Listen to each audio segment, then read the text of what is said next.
Ladies and gentlemen, welcome to episode 10 of the Ark Podcast. This is the first podcast where I'm in the centre, which I'm really looking forward to doing with you guys. We've got a huge lineup of topics, both Australian and domestic, around the world in the political sphere. Firstly, why is the UK government paying farmers to not grow food for their own country? Venezuela descends into chaos as Maduro secures another election win. Australian premiers make a move to ban social media for those under 16 years old. Pew Research shows that half of progressive women under 30 have a mental health disorder. With more assassinations in the Middle East, World War III etches ever closer. Is Australia ready for it? New South Wales and Victoria are prepared to face local elections in September and October this year. Anthony Albanese calls on Barnaby Joyce to resign for his speech at a rally, What Really Happened. 3 girls stabbed in the UK outside a yoga studio. British people call for justice on this. The Democratic Party squash democracy in their own party and pivot to Kamala Harris to save them. I'm really excited about this. This is going to be really cool. I'll tell you why. Not just am I in the centre, but for the very first time, Stephen, if you don't mind me stealing this, a guest of the show has sent over these mugs for the Ark Podcast, which I'm really excited about. We just need a 5th one for me. But we've got a phenomenal lineup of guests today, and we're going to be covering all these topics to help meander through them. On my right, I've got Ben Britton. Ben is a phenomenally informed veteran. He's in the security sector, specifically in defence, with hacking and encryption, and he's someone that I'm really looking forward to hearing his insights on many of these technical topics. As usual, I've got Dr. Stephen Shavura, Sky News contributor, senior lecturer at Campion College, who teaches European and Australian history. On my left, I've got a community organiser in Cessnock, Christine Stevens, who I'm really looking forward to hearing about how she's built a phenomenal community to get behind candidates both state, local and federal. And on the far left there, I've got Quinton King, who is definitely not far left in any kind of way. Quinton is a veteran candidate who has done very well in his electorate of Cessnock and the Hunter area, where he's helped build a community and fight back for our values. Ladies and gentlemen, I'm really looking forward to this show. Not just because of the panelists, not just because of the topics, but we've reached a phenomenal milestone, episode number 10, and I wanted to say a huge thank you to everyone that has been supporting, regularly donating, joining the $5 cup of coffee a month army that we're developing there. If you want to join in support of the show, scan that QR code, screenshot it after this, and look at it in your photos. Just $5 a month really helps us keep the lights on and keeps everyone employed on the back end of things. But without further ado, the first story of the day, and this is an exclusive. The Prime Minister, Anthony Albanese, has called for Barnaby Joyce, the former leader of the Nationals Party and a sitting member of the Nationals Party, to be sacked over Bullitt's comments at a wind farm protest rally.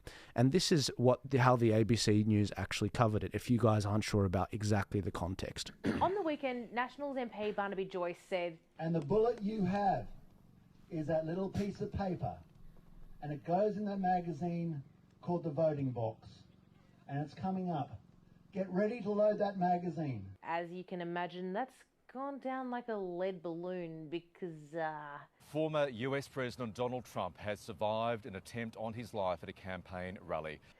Unfortunately for Barnaby... You exist in the context. And the context is currently... He's apologised. Okay. Here we go. I apologise for using that metaphor. I've done it on Sunrise. But the Prime Minister says he needs to go. And here you have a guy going to a rally, calling for action, using analogies of guns, bullets, magazines, and goodbye to 3 members of the government. Barnaby Joyce has faced a number of scandals. Some of them are pretty recent and pretty public. And the Prime Minister wants to know, what does this bloke have to do to lose his job? But Barnaby Joyce's colleagues in the coalition say that's a bit far. It's not language I would have used, but Barnaby, as we know, does use colourful language. But when it comes to promoting social cohesion, everyone in their language and their words should be lifting the debate. So what do you think? Should he have to go, or is an apology enough? All right, Ben, tell me. What do you think? You were actually there at the protest. What really happened? What's the context? Well, first of all, it's been completely taken out of context what he said, and they don't cover his full speech and how he held Labor to account for what they're doing, for ignoring the community, leaving the people behind. And what they also don't show is all of the working class people and locals and constituents who, after his speech, come and shook his hand and said, thank you very much for standing up for us. Thank you for listening to us. Thank you for being here. And, you know, he really resonated with the people, the working class Ocker Aussies who were doing it tough because of the cost of living that Labor's put on them. And he really resonated with them because he used language that everyday people are using. And the metaphor he used, it's been taken out of context. It's the same as if you go into a debate and you're researching and you say, I'm just getting ammo for the debate. That's all it is. It's they've taken it completely out of context and just trying to smear somebody who really hit home with the locals and really got a very good response from the local people down there. Christine and Quinton, I mean, you guys, you know, there are guns all over the place up where you guys come from in Cessnock and Newcastle. I mean, did this scare you? No, not at all. Right. I think Albanese is just deflecting attention from himself. Right, Quinton, tell me. Well, they're asking what does Barnaby need to do to get sacked. I'd like to know what Andrew Giles need to do to get sacked. Andrew Giles? How many stuff-ups in immigration policy is going to be tolerated? Okay, he's been moved out of that portfolio now, but you know, he hasn't been disciplined by the party. He's just been moved aside. I'm glad you said that because we're actually going to come to the portfolio shuffle later. But Andrew Giles, you're 100% right. He gave us some huge problems with the Don Jr. tour, with the visa debacle. Yeah. But what I'm reminded of when I was listening to that particular podcast, and Stephen, you might remember this, when they were describing Trump in 2016, the establishment didn't take him, they took him literally rather than seriously. Whereas his audience, as Ben rightly pointed out, his audience took him seriously, not literally. And they shook his hand after. Yeah, absolutely. That was one of the best insights about Trump, that, his supporters precisely saw behind what he was literally saying and saw the things that he was actually going to do, whereas his enemies completely ignored that and just focused on sort of the things that he literally said that most people knew that he didn't really mean. And in terms of the Barnaby Joyce, I mean, look, I will definitely say, you know, his words were injudicious. It was very Barnaby Joyce.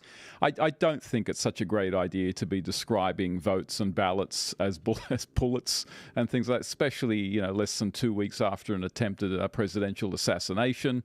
But Albo is totally hysterical about this.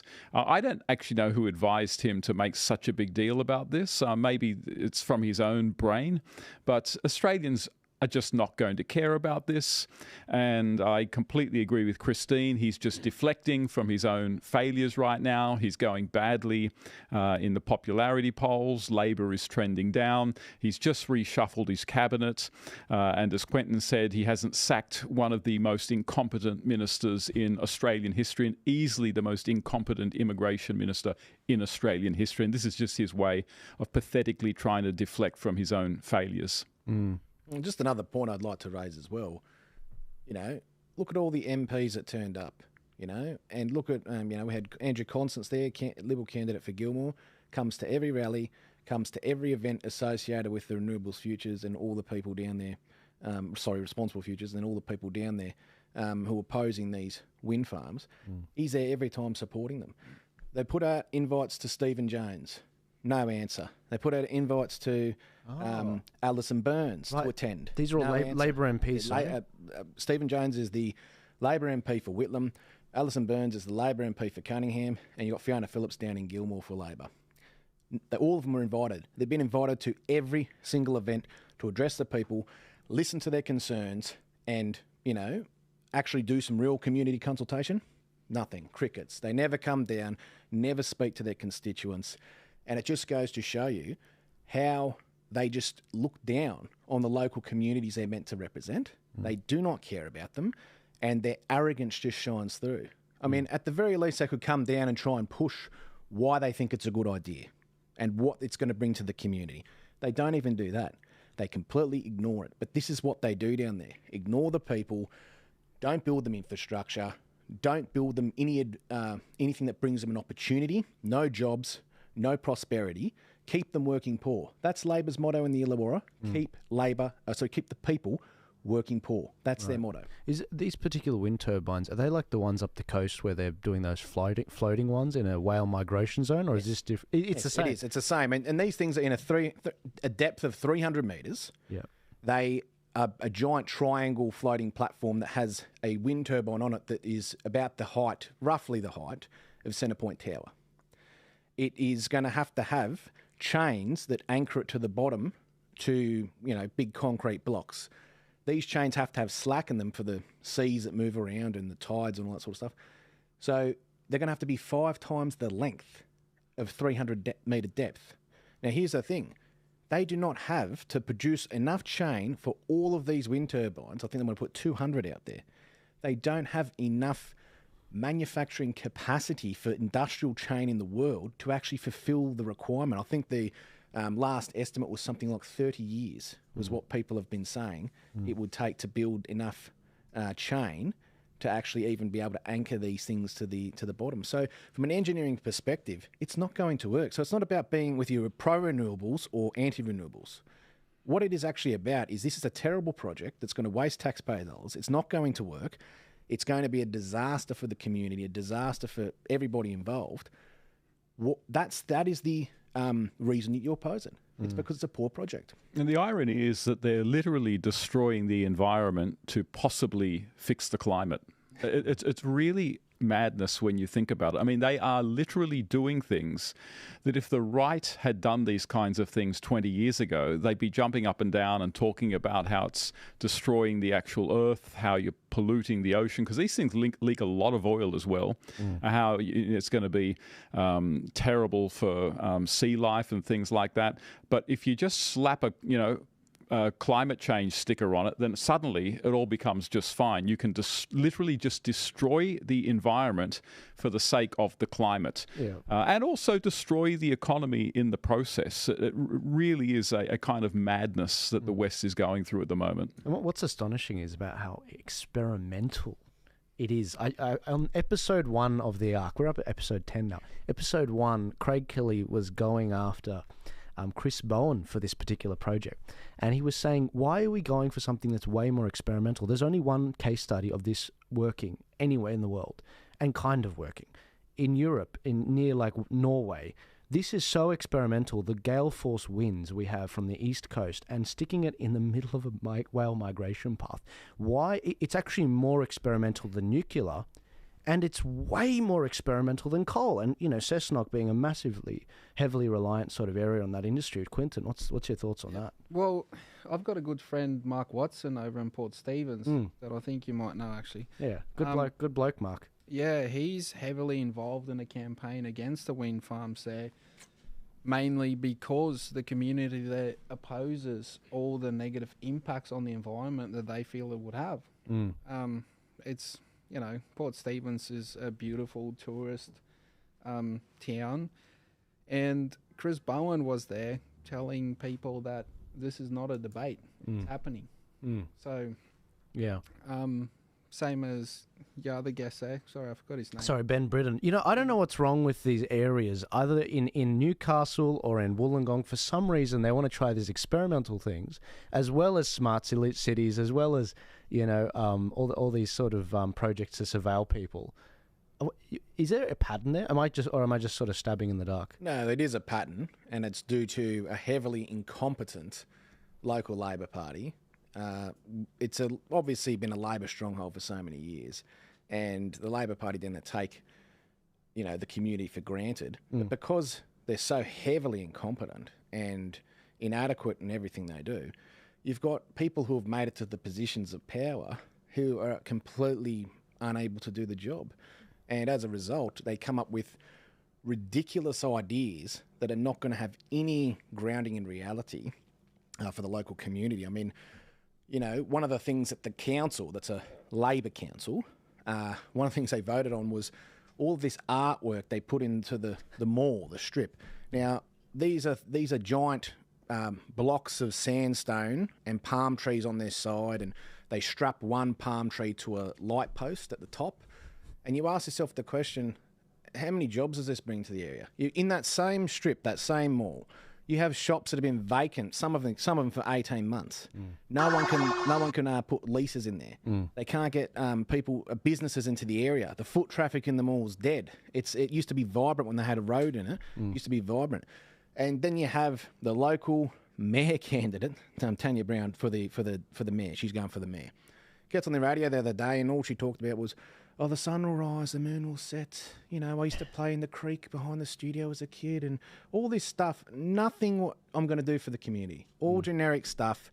And then when asked what her greatest achievement was, I got a rainbow crossing put in the middle of Wollongong. Now, if you look at it from a really important perspective, cost of living, times are tough, people don't have jobs. Spending money on putting any kind of non-necessity like that into on spending the money on that, that's not really in the interest of the community. I mean, there's so many other things that could have been done with the money, but this is the kind of people we have going for positions such as mayor who have no idea how to run a business, no idea how to generate an economy, no idea how to bring jobs to the area and give prosperity to the people. That's what we have down in Wollongong and the greater Illawarra because of the incompetence of the local Labor Party down there. Yeah, local council elections are coming up, if you didn't know, in Victoria and New South Wales, guys. So in New South Wales, they're actually coming up in September 14th, I do believe. And in Victoria, it's the 26th of October, which is the same day as the Queensland election for the state. So the reason why I've dragged Quinton and Christine all the way down here is because you guys have been phenomenal at running local, state and federal elections and organising. All politics is local. All politics is local. So in order to win state seats, you need some local councillors, and in order to win federal seats, you need state members. And one of the really cool things that I've heard about, you were talking about them chucking all of these, giving basically what the community doesn't want, which is sticking to roads, rates and rubbish. Instead, they're throwing these statues in, these rainbow crossings. Oh, just another quick thing they wanted to do. They were talking about, the red bin collection, which is garbage. We'll make that fortnightly and give people smaller bins. And it's like, how does that help anything? And they're talking about it's a environmental thing maybe. That's a new one. That's the kind of things that you get out of the Labor-dominated council in there. Labor and Greens, I should say. I haven't heard that anywhere. Guys, if you want to send me stuff like that in your local council area, you can email me at joel@thearkpodcast.com. Christine, you've been so effective at organising the community groups, of course, in conjunction with many phenomenal councillors, to the point that they actually removed the chairs in the council chambers, right? Because you guys were campaigning. What was that about? Well, we launched a program in Cessnock called Save Wollombi Road because our council, our Labor Council, has decided that we have one of our roads, and I wouldn't say it's a small road. Wollombi Road starts at Wollombi starts at Wollombi and goes through into Cessnock. It's not a feeder road for the freeways. It's not a main road at all, but it is a road that's heavily used by about 25 to 30% of the Cessnock community. So the Labor government decided through grants, money and money that they were putting in, that they would make a 4-lane highway with 11 sets of traffic lights on less than 4 kilometres of road. And we're like, the whole of Cessnock doesn't have 11 sets of traffic lights. And on this one stretch of road that literally isn't the busiest roads in town, as I said, there's 3 feeder roads that feed into freeways that are going to stay single-lane roads, don't have the attention that our lovely Wollombi Road's going to get. So we asked them, what are you doing? And they said, oh, no, everybody's on board with this. I said, really? So we started to actually ask the community. We just put little letters in their letterbox saying, do you realise that they're making 4 lanes, which means you will not have parking? All of the local businesses on Wollombi Road will actually lose their business because there's nowhere to park for the clients. These are a lot of the elderly community. There's a pharmacy right there on Wollombi Road. The elderly people will just pull in, run in, put their script in, come out. They don't have to go all the way into town. It's much easier for them. That pharmacy is going to lose all of its parking.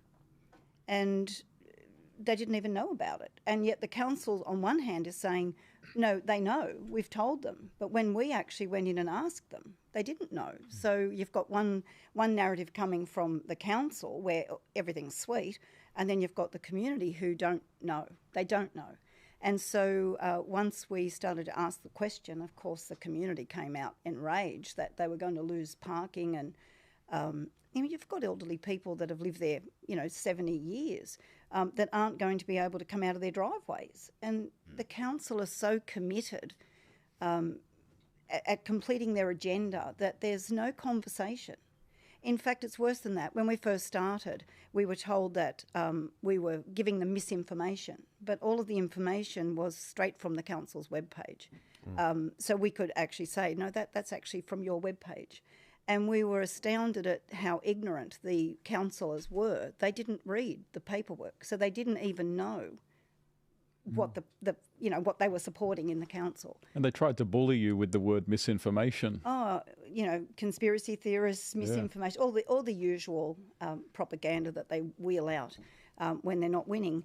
So, but it's ridiculous that they do that, because here we have a photo of the mayor on the front page of our advertiser, when we did have an advertiser, announcing that there's going to be 4-lane highway, and how proud he was of that. You say, are you kidding me? Do you not remember that photo op you did with the advertiser? Anyway, we took to the streets. We asked the council to provide us with a town hall so that we could come together and have a discussion about Wollombi Road. They refused to do that. They were asked twice to do that, to come. So we said, okay, we'll have our own town hall. So we got hold of an auditorium and we invited the local people. And we had, I think, 380 people came to our town hall. And we couldn't promise them anything because we're not the council, but we did promise that we would hear them. We would sit and have a discussion with them and hear their grievances. And that they came, and I think it was actually quite orderly. We did ask we invited all of the council and the executive staff of council to come, and I think we ended up with 2 councillors, 2 current sitting councillors, independents, and 1 Liberal councillor came. And we just heard what the community answered questions, answered what we could answer, of course, that was the plans. And then the next we heard, we turned up at the next council meeting and we'd basically been locked out. They removed a third of the chairs. They said that our meeting was disruptive and angry, and it wasn't. I mean, I was the chair of the meeting. I didn't find it difficult to chair the 380 people. But what became obvious to us was that the council then increased their security. We now have security at Cessnock Council to protect them from us, I imagine. I can't see why else it'd be there. And the rhetoric began to, that meeting that you had, that unauthorised meeting that we had. I thought town hall meetings, anybody could have a town hall meeting and discuss the community concerns. It was unauthorised. From their perspective, and then they removed a third of the seating from the gallery.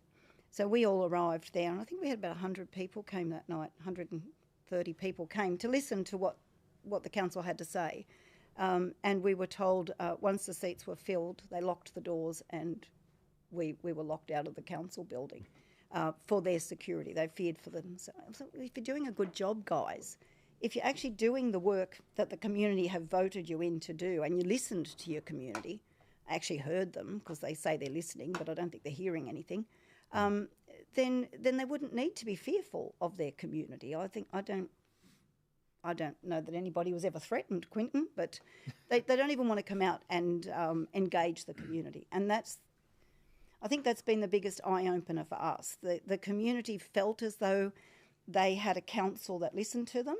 And then the minute they put their hand up and say, hey, we want to have a discussion with you about this, there's no discussion. It's a foregone conclusion, actually. Well, you're going to get it anyway. Oh, really? Honestly, the lack of respect is astonishing to me. I mean, believe it or not, I've only been out like 9 years from school. And it's like, you guys have been paying taxes for decades. Like, you've been building this country. Do you know, Joel, I think it's the arrogance that gets people the most, the arrogance of this community. They underestimate their community greatly. They really do. And I think that's going to be their biggest problem. They actually take the community for fools. So, sort of what you described sounded obviously like really bad town planning with the 4 lanes and the lights and obstructing elderly people access to shops and pharmacists. It just begs the question, why is the council doing this? Like, what are the forces behind this? Why are they going down this path? Do we know? We've asked that same question many times. We have some development that what they're saying to us is at the end of Bellbird, say that's the halfway along Wollombi Road, they've got some subdivisions that they're doing. Mm-hmm. And so from what we can gather, it's a bit of a grab for money from the developers to improve what they say is improving the infrastructure of our town. But if a town doesn't want, we have other avenues. The mayor of Cessnock is a Labor mayor, and he ran on a ring road. He would put a ring road in to take the people around the town so that they didn't need to upset the town. And, 4 years on, there's no ring road coming. I think he mentioned that we might get it in 16 years or something. Well, an election promise. 2041. Yeah, when you're making an election promise, isn't that something that you're going to get in that elected period? I would have thought. But So on the particular map, Christine, for those that don't know about this, and by the way, guys, the reason why we're spending time on this is a case study. Similar things happened in my area as well. So you're saying they basically promised to do a road around Cessnock, and they basically reneged on that, right? Yeah, it was essentially going to be a bypass, 4 legs of a bypass, which looks like a ring, which is why they dubbed it the ring road, right? From my opinion, right, what's going on there is it's poor infrastructure planning, like you said. It's coming from state and federal governments because we've obviously got federal government bringing in a lot of new migrants. I'm not saying the migrants is the issue in Cessnock particularly, but there's a massive population growth, right? So there's a lot of people after COVID, for instance, that moved out to the country, right? Our council has got their own projections of the population in Cessnock specifically exploding over the next 10 to 20 years, right? So they're saying that we really need these roads to go in because, they're already halfway through a development there. So to me, it's party politics where the federal government is implementing one kind of policy and then the state government is forced to get, hey guys, you need to build more housing, like housing is a political issue for us. And then the council is left with poor planning because what they're doing is they're actually building houses on the cheap without the proper infrastructure. And I mean simple things like proper access roads in and out of these areas, schools, hospitals, like all the basic things you need for any sort of a civilization to function. So it's become a local issue now. And like Christine said, we've actually ended up, so that went from, because there was that lack of consultation from the local council there, because it wasn't in the election year that time, we ended up organising a walk for Wollombi Road where all the community people come out. Sorry, I skipped one. We had the town hall meeting before. So townspeople come together with their pitchforks. What are we going to do about this, right? Anyway, we tried a couple of things, and to keep pressure on our council, we then had to walk for Wollombi Road. Hundreds of people come out. I was really stunned at the amount of people coming out in the community. Most of us didn't know each other until that day, joining forces to show the council, like, hey, listen, we need you to listen to us. And then after that, we actually had a convoy as well in protest of these 4 lanes going through there. The point of all of that was you've got someone in control of our LGA there that is just unwilling to listen to the people at all. They took every opportunity they can to minimise any sort of engagement with the community about what their thoughts were on you know, things that's going to affect 65 businesses along a busy stretch of road. Elderly people, there's one guy there that has a caravan. He's going to get a traffic light intersection right in front of his driveway. So he's got to cross 4 lanes to get his caravan out, you know. So it's just, I don't know. I never intended to get involved in local politics until we saw 4 lanes coming to Wollongong Road and the lack of community consultation. And, you know, these blokes now think that I'm the devil of Cessnock because I just give them absolute hell. Yeah. And I won't apologise for it. You know, the thing that they don't understand is I don't care if I don't win elections. That's not my point.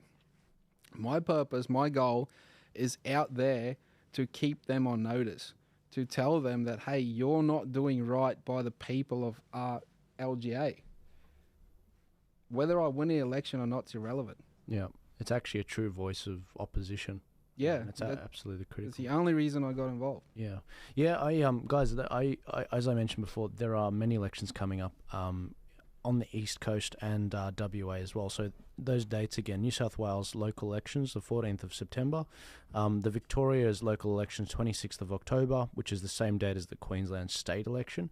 There's a possible federal election in December, which we're hearing a lot of murmurs could be the first week of December that ends up happening.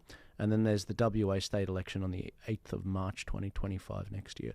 I will be doing things for all of these particular elections to help guide you guys with who's running, how can you help out, and who to vote for in each particular area to back people like you guys up. But all politics is local. The reason why we're covering this, and it doesn't matter what country you're listening from, start building your community, start talking, finding the people that are like-minded, start meeting regularly, even if it's just once a month. It actually makes a huge difference in getting across the detail and getting across what your council's trying to do without you knowing. It's impossible to be across everything. I can't be across everything. That's why I bring such phenomenal guests onto the show that can tell me that they've halved the amount of times they're coming and collecting the rubbish. I never heard that before. It's astonishing. Anyway, guys, thank you guys so much for going through that. That's really helpful to understand exactly what's going on that front. And if you guys just want to see here, this is some of their candidates they're running in that particular area. They've got some phenomenal people on the council there that they're working together with, like Jess Jerd, and a number of other candidates as well. Yeah. Yeah. So over there, I'll just go through the picture. On the left there was Naomi Smith. Mm-hmm. She'll be running with me in my ward. And then we've got Daniel Watton. He's our mayoral candidate next to her in the black coat. The young guy next to me is Jack Franklin. He'll be running with Daniel Watton as well. And that sitting down is the mayor of Maitland, actually. We had a meeting with him last night, just, to get a bit of a fresh perspective on ideas, because Maitland's going really well on a council level. He's an independent mayor, so we thought we'd engage with him a little bit and see how we can make our community, absolutely, yeah, a better place as well. And it's not pie in the sky stuff, guys. This particular council we're talking about, Cessnock, they almost won the mayoral race last time. They almost won it. This is one of the most encouraging councils I've seen in the country. I think individually I've given more talks in that area than any other area, but also the people are lovely. They're very, very welcoming. Anyway, guys, moving on, there are a number of other topics I want to get into.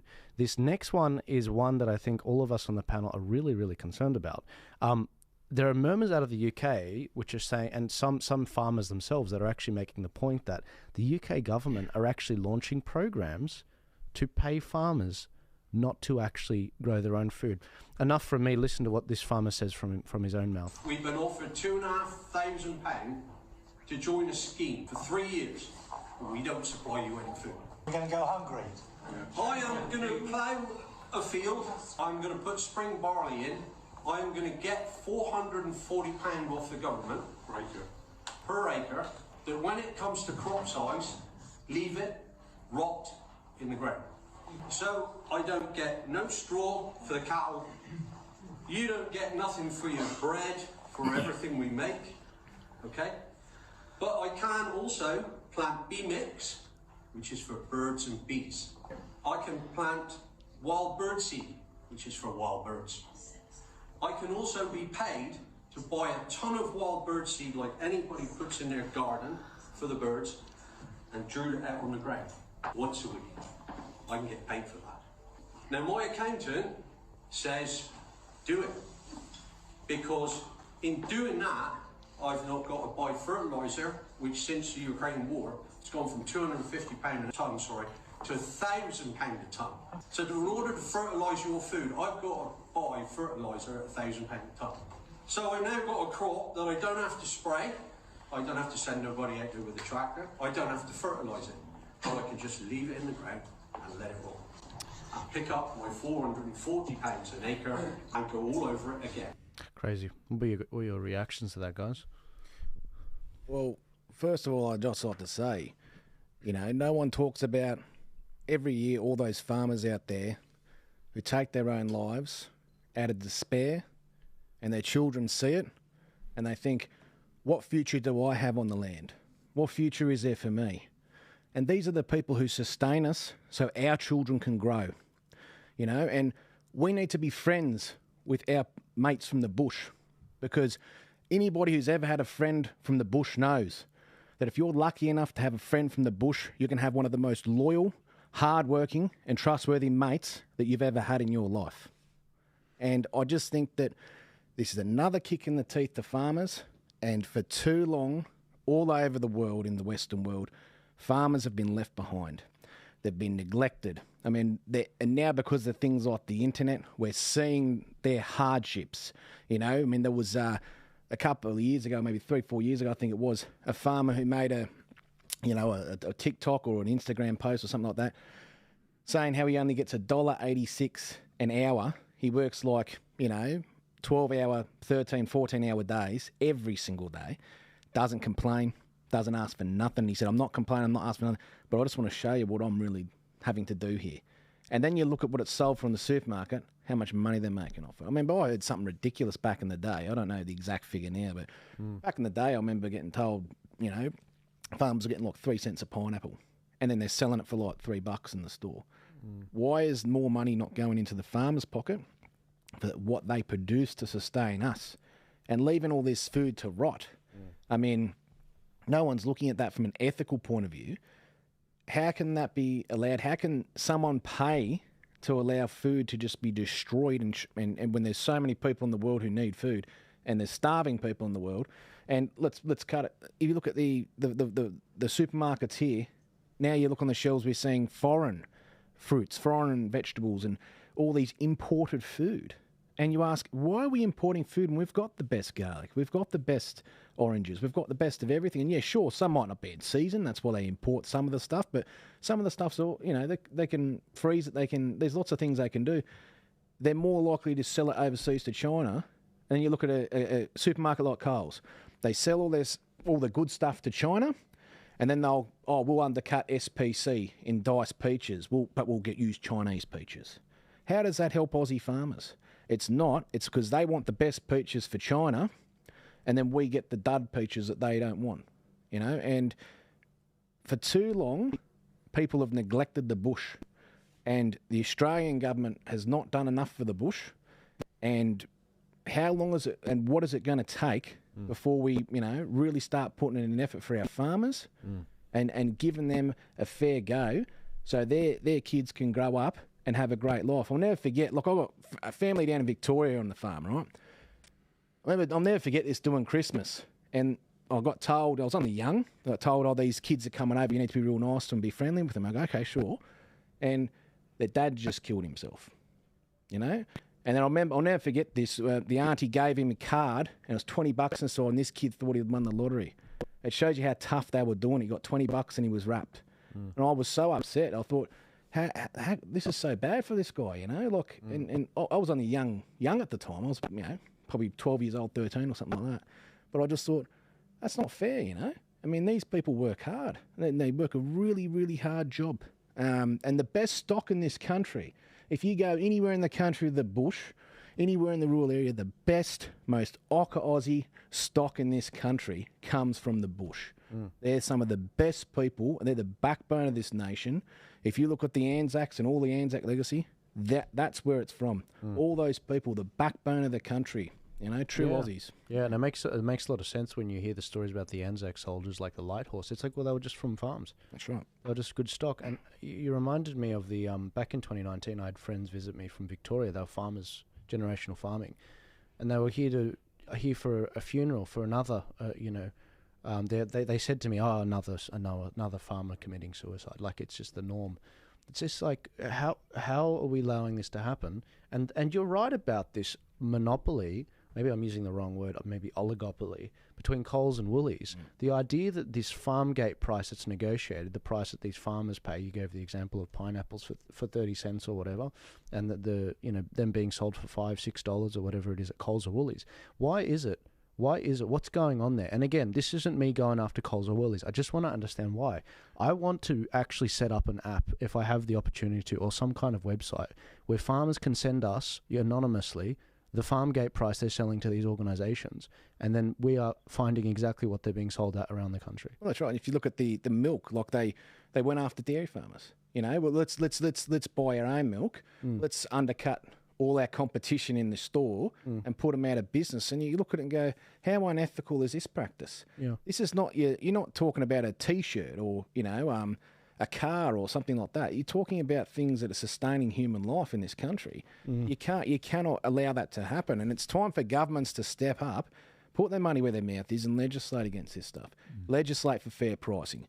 And I'm talking at the gate. The farmer gets way more in their pocket for what they produce, but the end sale to the consumer can't be an extortionate price. And I'm not talking about, taking away free market. We're not about that. You always got to have free market. But if you do not have regulations to protect farmers, you've got to have something there as a safety net for them. And also another safety net you've got to have funds for them for when crops don't work, when they have droughts, when things unexpected happen. And people from the bush are very proud people, very hardworking. They don't want a handout. They'll never take a handout. But this isn't a handout. This is their money that they've paid in tax over many years, and all the hard work they've done feeding our kids and feeding our country. We should be going after them and going, we've got a fund here for you. If you have a bad crop, we'll still make sure your farm's taken care of, you still got money in your pocket, and you looked after the community of people looking after our farmers, My question is, what sort of government uses our taxpayer dollars to fund our farmers to not farm so that in 3 years' time we have no food? This is our government that we're paying our tax dollars to ensure that 3 years down the track we do have grain stored to eat. The joke's on us. It really is. The joke is on us that they're using our taxpayer dollars to pay farmers to not farm. This world is just bizarre. Yeah, you're right about that tragic element of the Australian farmer. I mean, Australia was built on the back of farmers, and everything Australia has ever sort of put its hand to in terms of farming, it has more or less produced the best in the world, whether that is wool, whether that is fruit, whether that is vegetables. Everything our farmers have done have not just been world class, but pretty much the best that you can get anywhere in the world. They're a part of our they're as much a part of our heritage and our legacy as are the Anzacs. And what is happening to them, it really is, it's a national disgrace, and it's an act of sort of national treachery on the part of political parties that have allowed things like that to happen. Political parties that allow our farmers to go under, putting us at the mercy of massive global corporations who own millions of acres of tracts of land in other countries, from where we wind up getting our fruit and vegetables now. And you all see it at the supermarkets. You buy a nectarine or something like that, and you know it's not going to ripen because it was frozen at one point. It's come over, and basically it's hard when you get it, and after about a week, it's basically rotten. And it's not the only thing that governments have allowed to happen in that respect. It's also the housing prices issue. It's also the immigration issue. These are literally acts of government treachery. How does it happen? I think there are many ways that it happens. I think political parties are beholden to massive donors who are themselves funded by these massive global corporations who own all this land, who are essentially trying to gain monopolies on everything. And very often the language that they use to justify moving farming out of one particular country to elsewhere is they'll say, oh, it can be done more sustainably and more efficiently elsewhere. So it kind of becomes linked to the climate hoax. And that the idea of sort of the climate crisis has such a groupthink pull and domination among national elites that it's almost irresistible and it's almost impossible to say, well, hold a second, wait a second, what about our national industry? The response is always, oh, we're in a global crisis though. Now, how can you respond to that? So, I mean, that's part of the problem. But as sort of someone who's interested in history and politics, what really worries me is that once our farmers lose the capacity, well, basically, once we lose our farmers, we become entirely dependent on other countries and on global corporations to get the things that we need literally to live. We become essentially vassals of global corporations, and it's already happening now. And if you want to read something fantastic on this, Joel Kotkin, an American demographer, has written on this, and he says we're entering into a new feudal age where basically what is happening is we are becoming peasants again, we are becoming vassals, we're becoming peasants again, owning less and less and less, and the things that we need are things that we can no longer grow ourselves or get from people from our own sort of brought up in our own country. We become reliant on faceless, massive corporations over whom we have absolutely zero control. That is where, in worst case scenario, we're heading. Yeah, sorry guys, I got some scatterbrain shots I've got to fire out just real quick. First off, tyranny of the majority. If you look at this map here, this shows you exactly the problem with this, because the farmers obviously rurally based. We've got about 8 or 9 rural electorates in New South Wales out of about 40. So the other 30 that are there are all in inner Sydney right here, which is all zoomed in right here. This is a problem because they will never be able to get enough votes in order to actually do what they need to do. So if we don't actually start making more states, for example, if we don't actually keep the farmers in mind and hear their consultation, the people in the city where it's trendy to act as if they live out of reality and they don't actually have to listen to what the farmers are saying, the people that keep us fed. You've never been on the farm, most people in the city. You have no idea. Now, I was very lucky. I went to a school where there was 30-40% of the schools were boarding students from farming backgrounds. Because I went to King's, and I saw these farming guys. They'd come from all over the country, and it gave me a healthy dose of the perspective of Aussies. Of course, some in the cities as well. But the other thing is, these generational farms, they're generational farms because they're sustainable in their nature. Whereas they make them sound like these farmers that they're just, raping and pillaging the land. It's like, well, then there's nothing to hand your kids. These are like 8 generations of farming sometimes. And the last thing I'll say on this, Australia has one of the worst monopolies in the world with Coles and Woolies. One of the worst when you compare it to other countries, even America. And the problem with that is if we don't work out how to actually have a truly competitive market, because the left will say, the progressives will say, well, this is capitalism's fault. It's like, no, this is not capitalism. This is like a monopoly that is entrenched by government policy as well. Anyway, there's a lot of things I want to do on this particular topic, guys, but I could talk about this forever.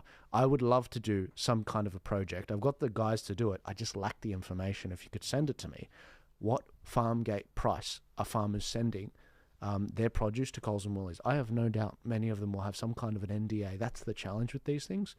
But I think it'd be fascinating. I think it'd be really fascinating. Anyway, moving on, I have a really interesting topic which we haven't talked about specifically, being digital ID. So in New South Wales and South Australia, the premiers are getting on like best mates.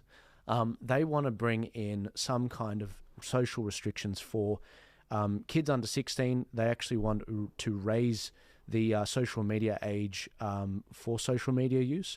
So in this particular story, Chris Minns and and the Premier of South Australia, Peter Malinauskas. They're meeting in this week to actually talk about how they're going to bring this in. However, there's a lot of challenges surrounding how they actually institute that, how they verify people's ages. Ben, this is actually your area, and you'll be speaking on this on the 6th of August, right?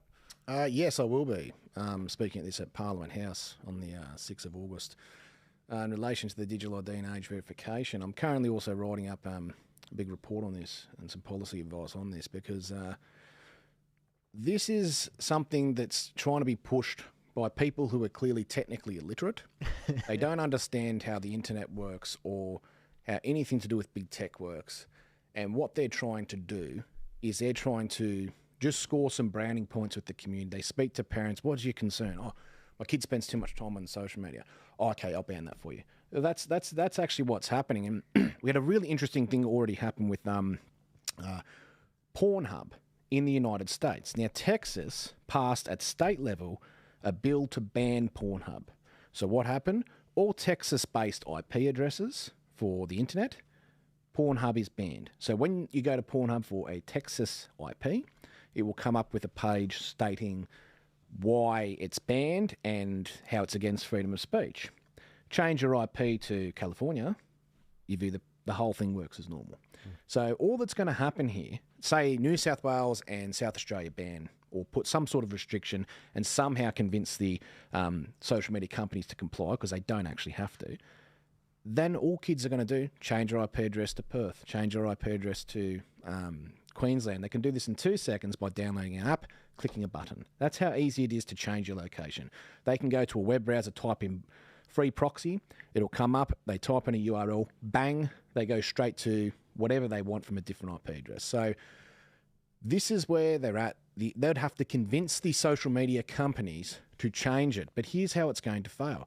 Kid wants to make a social media account, turns it on, goes to a US IP address, creates an account, then that account's registered in the United States. Does not fall under Australian law. So then even though the kid lives in Australia and is accessing the social media account from Australia, what's going to actually occur is it's not going to be pinged by any social media company because it was registered in the United States. It's the United States. It doesn't fall under the laws. And this is what a lot of people in Parliament don't understand, especially the people who are the current ministers, and we also see state government current ministers. They do not understand that wherever the data is stored, that's where the law applies. So if Facebook really, or X or any other social media company really gets pressured, all they have to do is go, okay, you want me to change for your laws that you've just passed? I will now take my entire business, all of the servers and all of the data from your country, and I'll just put it back in the United States, or I'll put it in Singapore, and then I'll just funnel it to Australian IPs, which they can easily do, and bypass the entire thing. You take me to court, gets chucked out because Australian law does not apply outside of Australia. So this is why the whole system is just not going to work. And the question comes, how are you going to verify the person's age? I mean, Google already has this. They've already rolled out an age verification system that exists in Google Play Store. So make a new Google account, go to the Google Play Store, attempt to download an app, right? That's any kind of age restricted, like so dating apps now, so age restricted.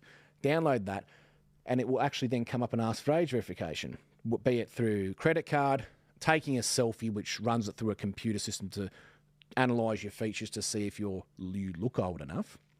And the other one was, I believe, phone number, which all of these are bypassed in 2 seconds. And I actually was testing it, part of what I do with my cybersecurity stuff and all that, and I was testing it.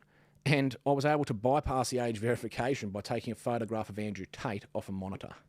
That's how simple it was to bypass it in literally 2 seconds. Wow. So the whole concept here that they have, and even if they were to bring in digital ID is actually easier to forge than a physical ID. And I know this, I used to bounce top 10 most violent venue front doors. When I used to run the front doors, underage kids stopped coming because they know that I'll get them, because I just know what to look for in a fake ID, and I was really good at it. So I know even the really good fakes, and that wouldn't happen that often. Normally it's just they're impersonating, they're using someone else's ID. But the digital IDs, they were starting to come out back then. And I'd always refuse them. The kid would be puzzled, why are you refusing? Because anyone can forge a digital ID. And in actual fact, in 2022, a security researcher was able to back up his entire phone to the iCloud, take out the actual file that was the digital ID, decrypt it, because it only had a PIN number on it. It was decrypted in 2 seconds. Change the actual name, the age, the address, re-encrypt it, re-upload it to his phone, and it showed up as a real New South Wales digital driver's licence. He scanned the QR code, it even worked for the police. And that just shows that the entire system is flawed, and it's just simply not going to be possible. There are other methods that they could go down, other avenues that they can go down to protect children online that are less invasive, require a hell of a lot less effort because you don't have to get all these giant tech companies on side. I mean, one of the things that if they really want to protect children online, why aren't they providing parental control tools for the really little kids? But also, why aren't they going to the social media companies? Let's meet halfway. Let's create a sandboxed environment or a sandboxed version of Facebook for kids under 16. So then it congregates. It's orientated towards them. The algorithms and everything, there's wholesome stuff in the algorithms. The kids are getting shown good stuff. It's a safe environment. You know, you can put a parent on the account so the parent sees everything. They can see if a kid's added a new person or someone's messaging them who they don't know. Or you can even set up so unknown people can't message your kid. So that takes away predators being able to add your kid, message your kid. There's so many things that we can do that don't require some sort of age verification system. The only reason it's really being pushed, everyone thinks it might be a sinister thing, you know, like they're trying to control people, whatever. I'd actually argue that it's probably not that. I'd say what it actually probably is more likely to be, a bunch of technically literate people preying on a bunch of technically illiterate people who make decisions. And they go, hey, I want a government contract making apps, making all these very sophisticated things that aren't going to work anyway, but you pay me lots of money over a very long time for a contract. And I think that that's actually the case. Yeah. A few things before I get the rest of the panel's take on this. Just from reading the article, there's other reasons why they're saying they're doing this. First and foremost, they're saying it's fueling, social media is fueling extremism and misogyny. I will make the point that Anthony Albanese did actually blame the shooting of Donald Trump on misinformation.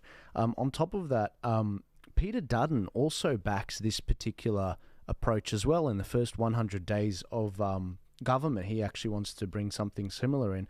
I really hope that many people in the coalition hear what you're saying, Ben, because I think it's a great point. Well, I think Peter is very adamant about protecting children. I mean, he's an ex-police officer, and his heart is in the right place. He wants to protect kids online. He knows and he has seen in his career exactly what happens to children, how they're exploited, and the horrors that happen.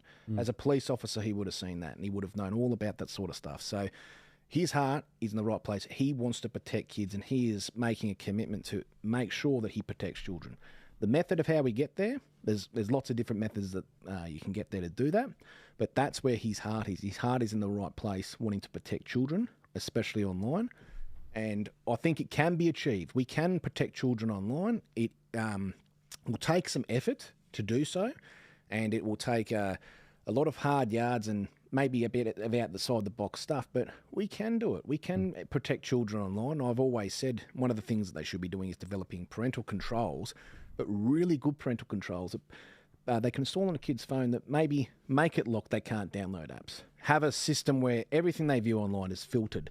So all the bad stuff is filtered out. And you can even get to the point where eventually there'll be AI overlays that are developed that will see an image that's, gore or some sort of violent image or violent video, and it will actually just put a block over it till the parent checks it and sees if it's all right, And that sort of stuff for kids. I mean, that way it's an autopilot thing. There's actually something like that. There was an app a few months ago, you might have heard of this, where it would, rather than show OnlyFans girls, or when you're on Instagram you see girls in bikinis and whatever, it put them into that dressed them up. Yeah. It dressed them up to make them look like traditional wives. And I thought that was the funniest thing at the capability AI could do. Stephen likes that. What's not to like? It's beautiful. My students at Campion would love that as well. They're all trad rads, rad trads, whatever you call it. I would just say two things on this. I mean, I think they really let the cat out of the bag in some ways when they said, and by the way, we've also got a problem with extremist rhetoric and all sorts of other bad things on social media. So this will be actually a really good opportunity to be able to clamp down on that. Essentially what they're saying is we're going to clamp down on political speech. And so I think, in some ways, one of the cats in the bag was let out. And we've got, Julie Inman Grant, Karen, who's head of the E-Safety Commission.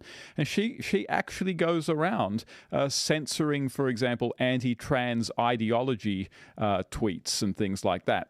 There is definitely an appetite among many people in Canberra to censor political speech that they consider to be, and not just political speech, religious speech that they consider to be both dangerous and harmful. And that's one reason I am very, very skittish about granting governments powers to be able to, say, ban social media or ban certain kinds of social media for minors. But the second thing I'll say is, look, I do, and look, I hope I'm not being naive, but I do tend to agree with those, and Ben sort of alluded to this, that think that ultimately this is something that needs to fall mostly on the shoulders of parents. And an interesting thought experiment might be, let's say tomorrow, just imagine this, go with me here. Imagine that tomorrow it became legal for minors to drink and for minors to smoke. Would parents suddenly start allowing their children to drink and smoke? Now, some would. I will absolutely admit that. But I would wager that the overwhelming majority of parents would not allow their children to smoke and to drink. Why? Because they know it's not something that they should be doing. And the point I'm trying to make is that when parents sort of know that there are things that their kids shouldn't be doing, they can actually stop them from doing it. For example, when I was young, and I think they're still legal, that BB guns were legal. But hardly any of my friends had them. Why? Because their parents wouldn't let them get them.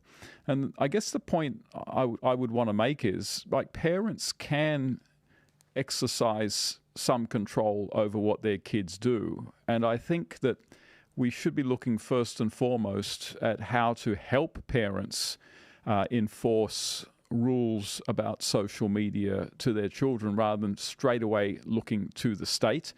Because as soon as we outsource our parenting to the state, it'll start by treating children like children, but very quickly, like Julie Inman Grant, it will start treating all of us like children.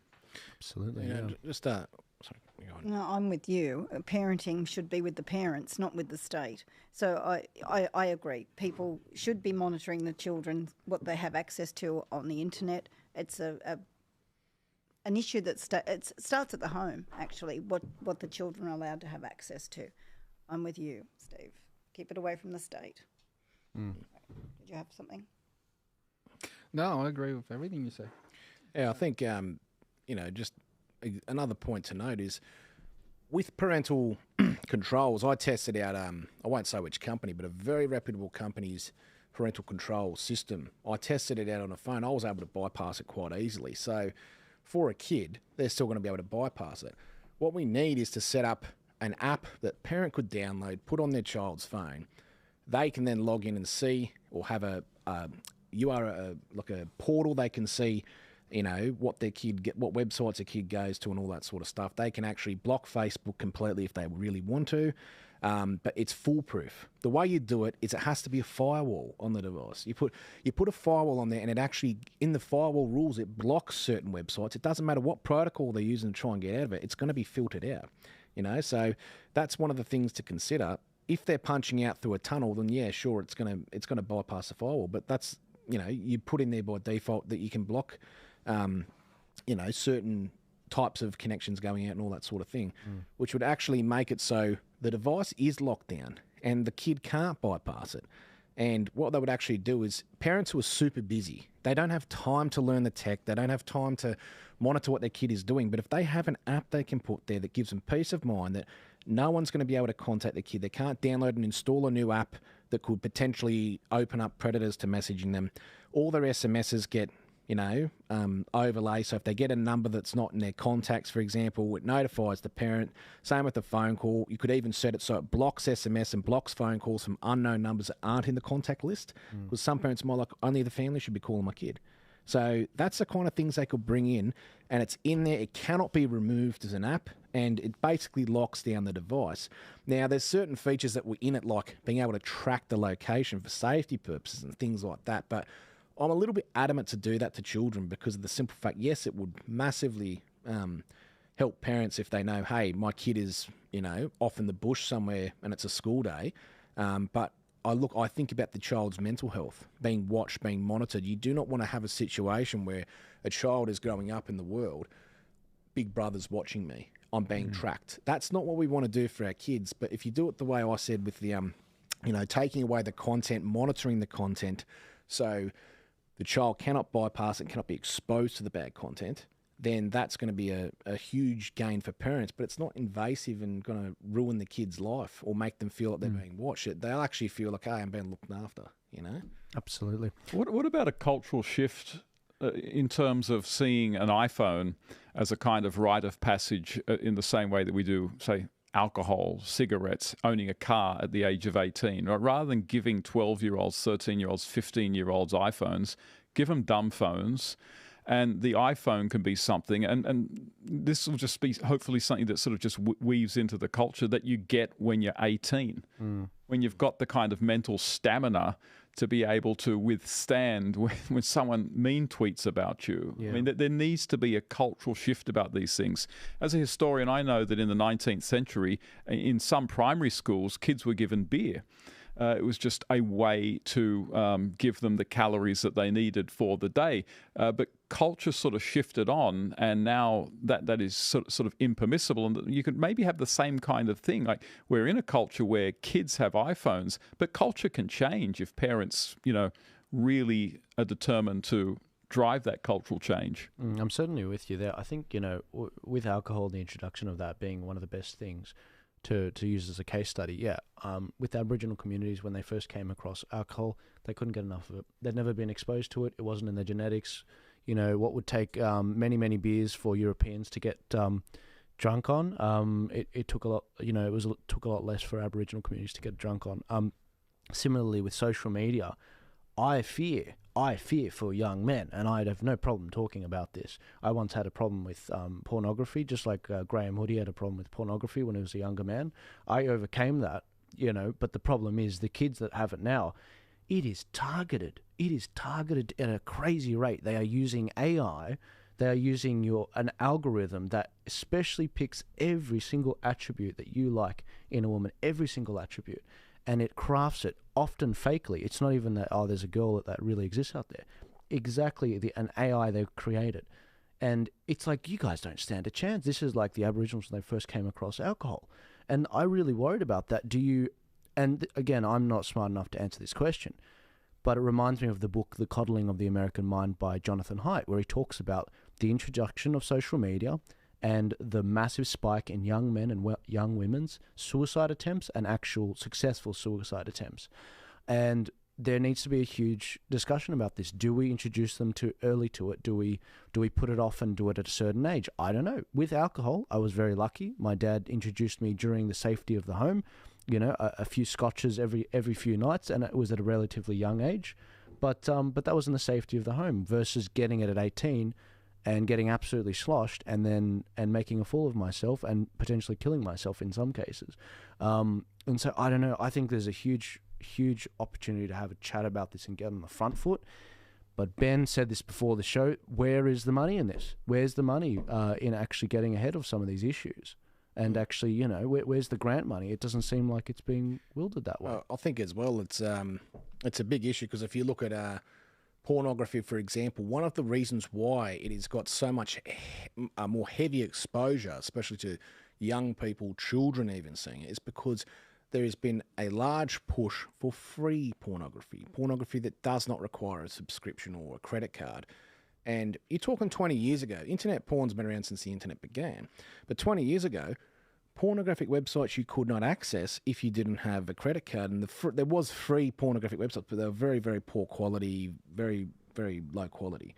Now, the paid porn sites are getting put out of business by the free porn sites because they're providing the same service, full-length, high-definition movies for free, and anyone can access it. All they do is go to the URL, and that is the problem because it's become an epidemic online, and it's being pushed everywhere, and it is destroying society. It's destroying relationships. You see young women thinking that they have to perform like this and do these certain things or they will never be able to get a partner.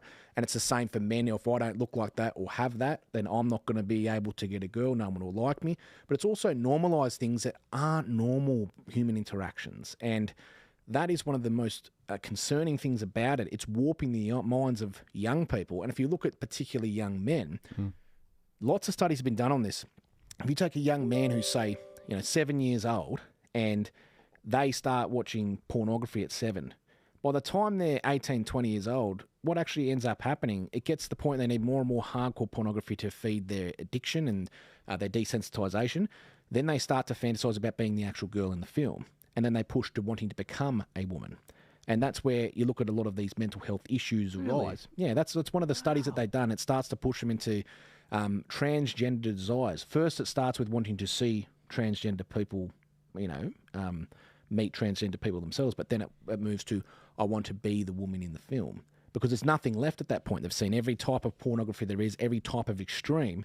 They can't feed the addiction anymore. They can't get the high. They can't get the dopamine hit. So then they have to go to the next level, trying more and more extreme things. And this is why we see extreme, unrealistic sexual practices and desires in the community have risen massively over the last, say, 40 years, is a direct result of pornography.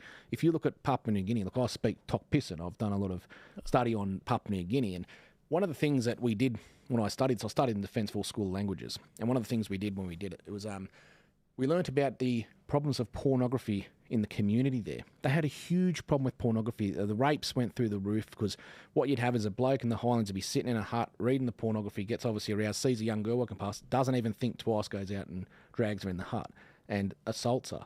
That's what was happening. So the government banned pornography. Sexual assaults dropped significantly. So that's the kind of thing, if you look at it, it's really changed the whole of society in the way it works. But here's the problem. Because it's on other countries' servers in other countries, you'd have to get them to legislate and crack down on it. But then all that's going to happen, they'll just move to the next country and the next country, next country. How do you shut it down? How do you stop it? The way you're going to have to do this is you have to do it on the host level, so the computer level. So each individual device, as I said with the app, you have an overlay that stops it. So you don't want your kid to see pornography, the AI overlay will stop it. It sees it, detects it, blocks it. Can't be seen. And that's the kind of thing then, doesn't matter what's out there in the world, you're protected and shielded from the world. So that's really realistically a better option. Absolutely, and I think we need a rediscovering of ourselves, rediscovering of Stoicism and the Christian values which help us destroy these values, these desires. Because seriously, I'm going to do we could talk about this forever, and I think there's a lot of young men that are listening to this right now and like, yeah, Joel, how the hell did you end that desire? Simple, I didn't.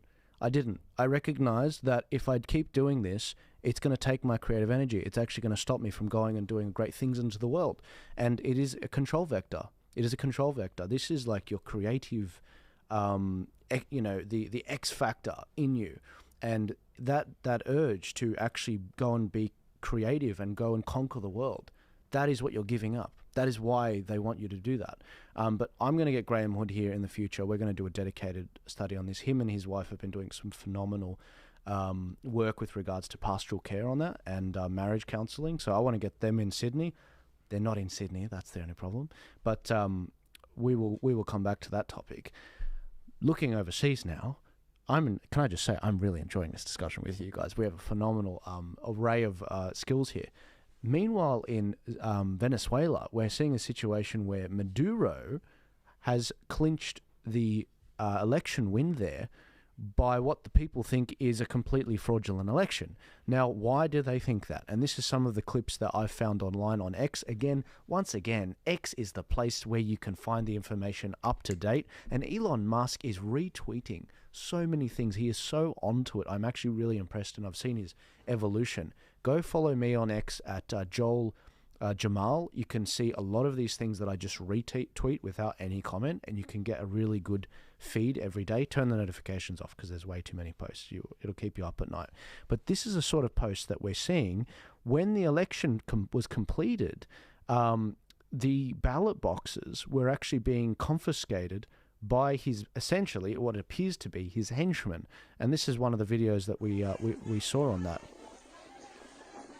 Yeah, I'll just go back.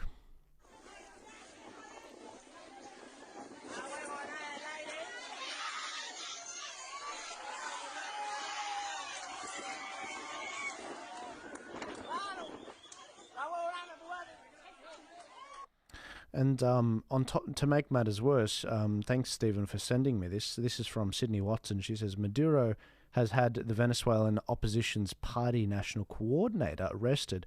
I'm so sad for the Venezuelan people, and this is what that looked like.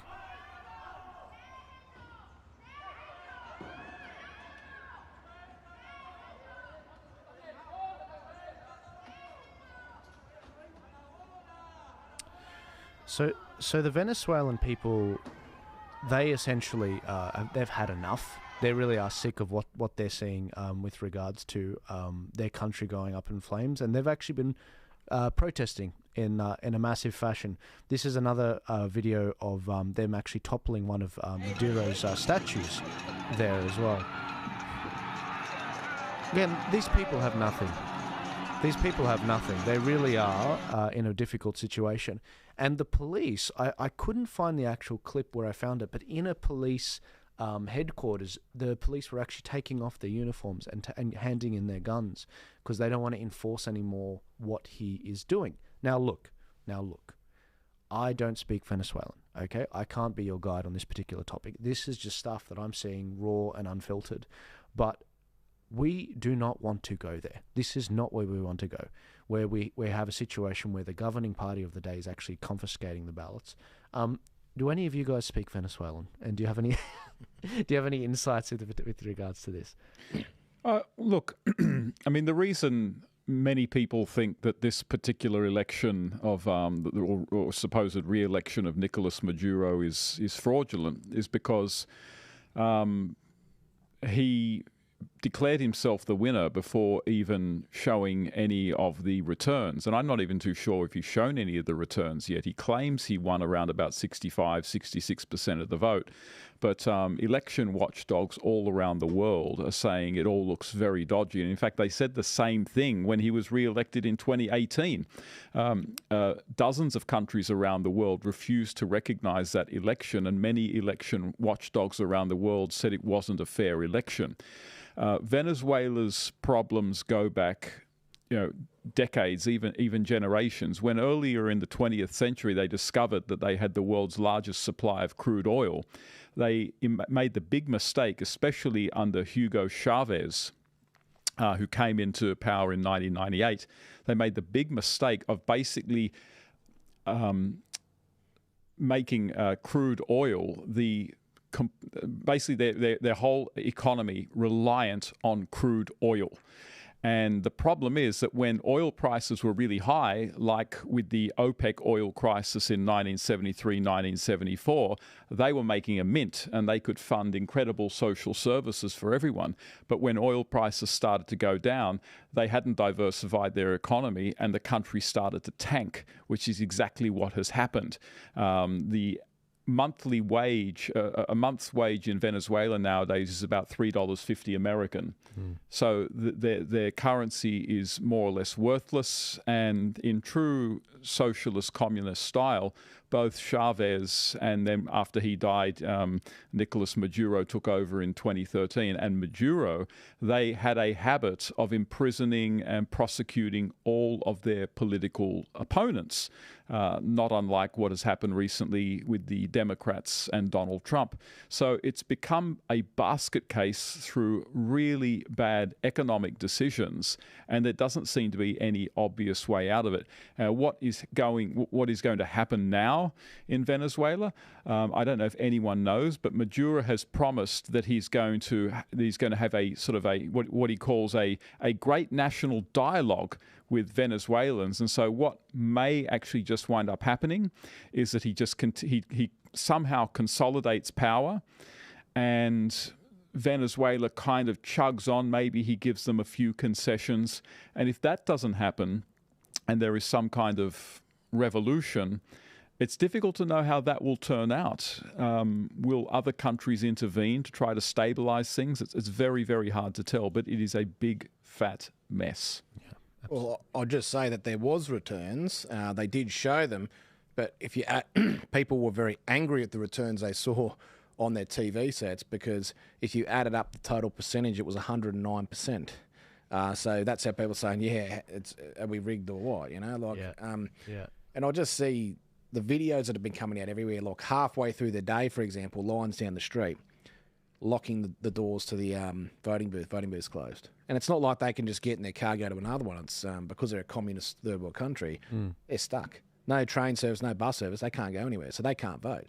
And that's all those type of tactics that they use. And we've seen it before. We've seen this for years in many of the South American countries.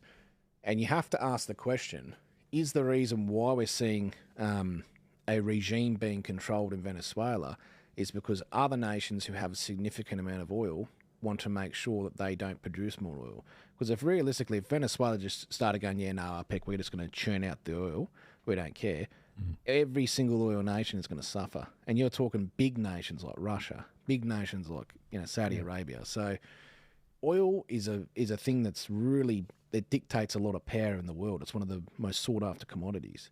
So that would have a big effect on it. But you feel for the Venezuelan people. I mean, there's situations where they were breaking into the zoo, like because the zoo had been abandoned, and they were killing and eating the zoo animals because they don't have any food. You know, this is the kind of realities that have happened over the years that we've seen of this communist dictatorship. And we see the people suffer. But this is not just Venezuela. It's happened in a lot of other South American countries and Central America throughout, the last 50-odd years. Yeah, I think Venezuela, only 40, 50 years ago, they were ranked like 16th in the economic, and number one in South America in the Economic Policy Index. But to make matters worse, guys, we're about that close to that happening with regards to how simple things happen. It's like when you go bankrupt. It's like, how did you go bankrupt? Well, firstly, slowly, and then immediately it dropped off a cliff.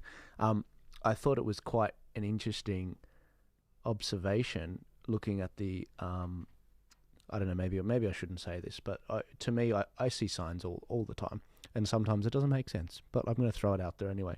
I thought it was quite fascinating that the Zimbabwe team in the Olympics was literally immediately in front of Australia on the front, and I've often made reference to how that is exactly where we'll end up. Places like Zimbabwe, places like Venezuela, if we don't pull this plane up, there is still time.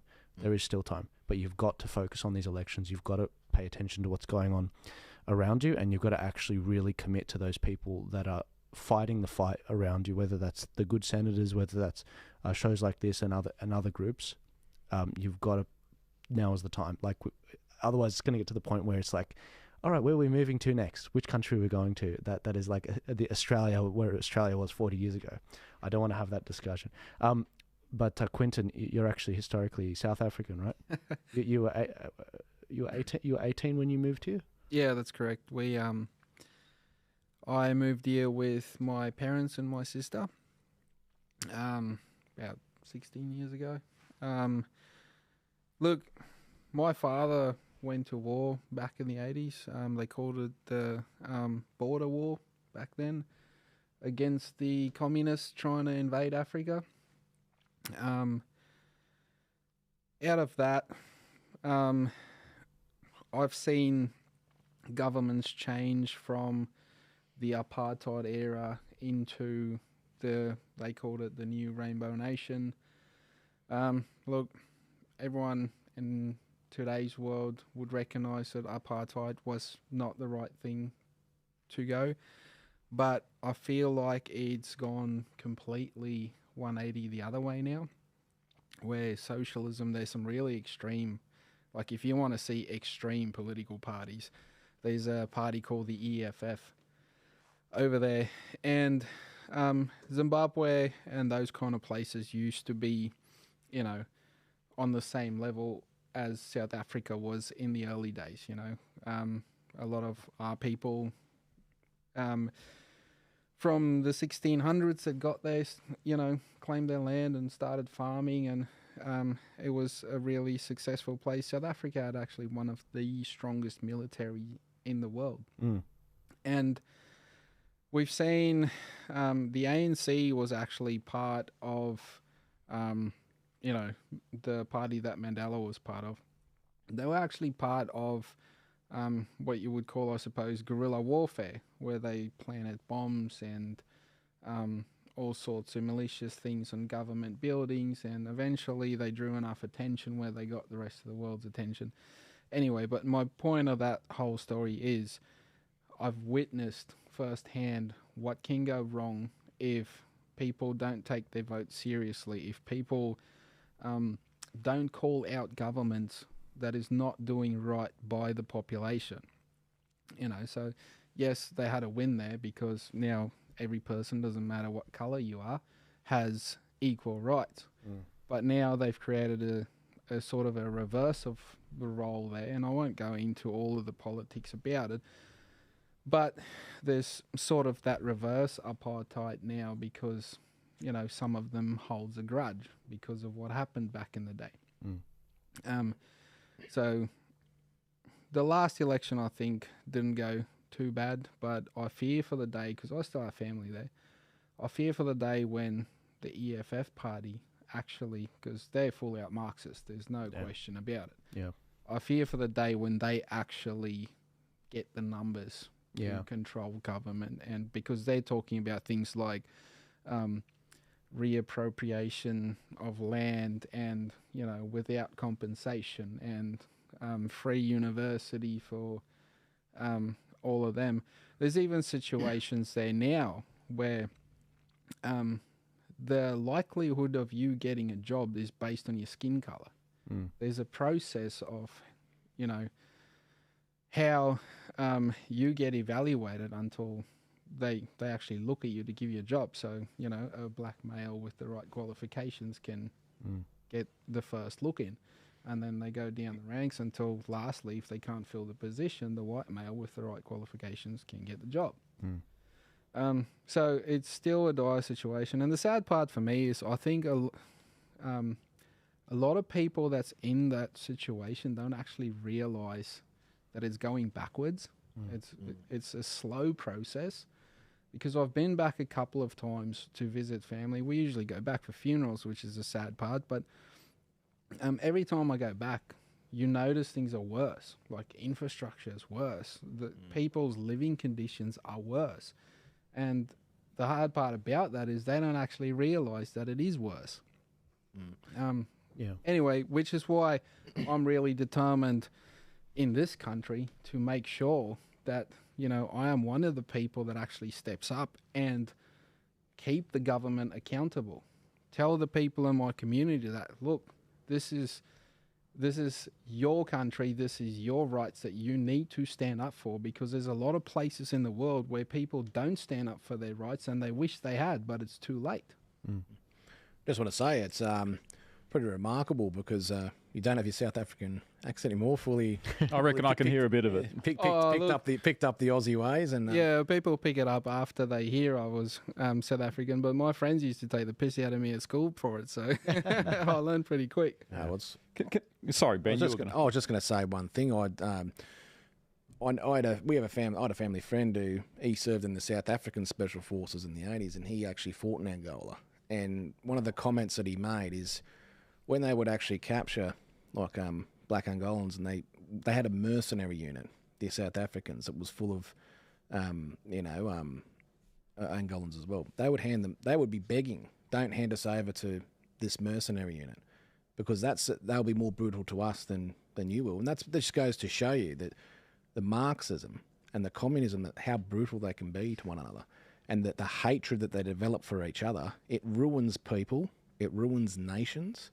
And look at what it did to those Angolans who weren't communists versus ones that were, and they would murder each other over it, you know, and but not just brutalise each other over it. So it just goes to show you that I think in Australia people don't know how good we've got it here, and how lucky we are and how it can be taken away from us. There are people who want to, see chaos. They want to see the government fall, the system break down. And I think that's one of the biggest fears that I have is this push and drive to make the public lose faith in the system, lose faith in our government and elected officials is only leading to one outcome, and that's exactly the type of outcome, that we've seen in countries in Africa.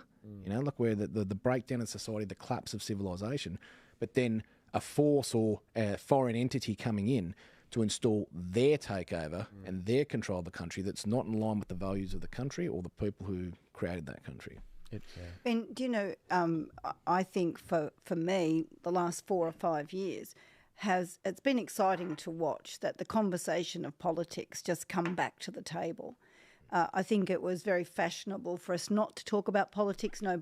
People want to avoid it.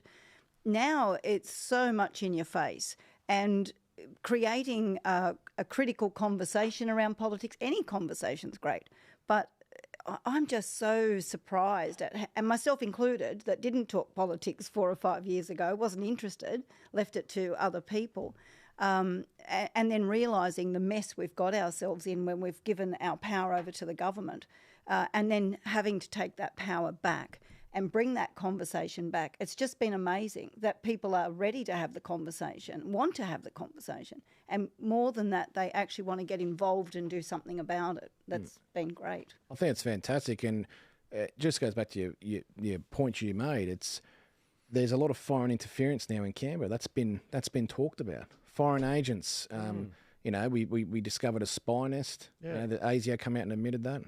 India, China. Foreign countries are coming in, and in the political sphere, they're everywhere. And it's not just the typical nations you would think. It's all different nations with all different agendas, but their goal is not to look after Australia. Their goal is to further their nation's own interests. And it's terrifying, because if you look in Canberra, all the staffers and bureaucrats, not all the bureaucrats, but some of the bureaucrats, but particularly the staffers of MPs, politicians, a lot of them don't have to get security clearance. Yep.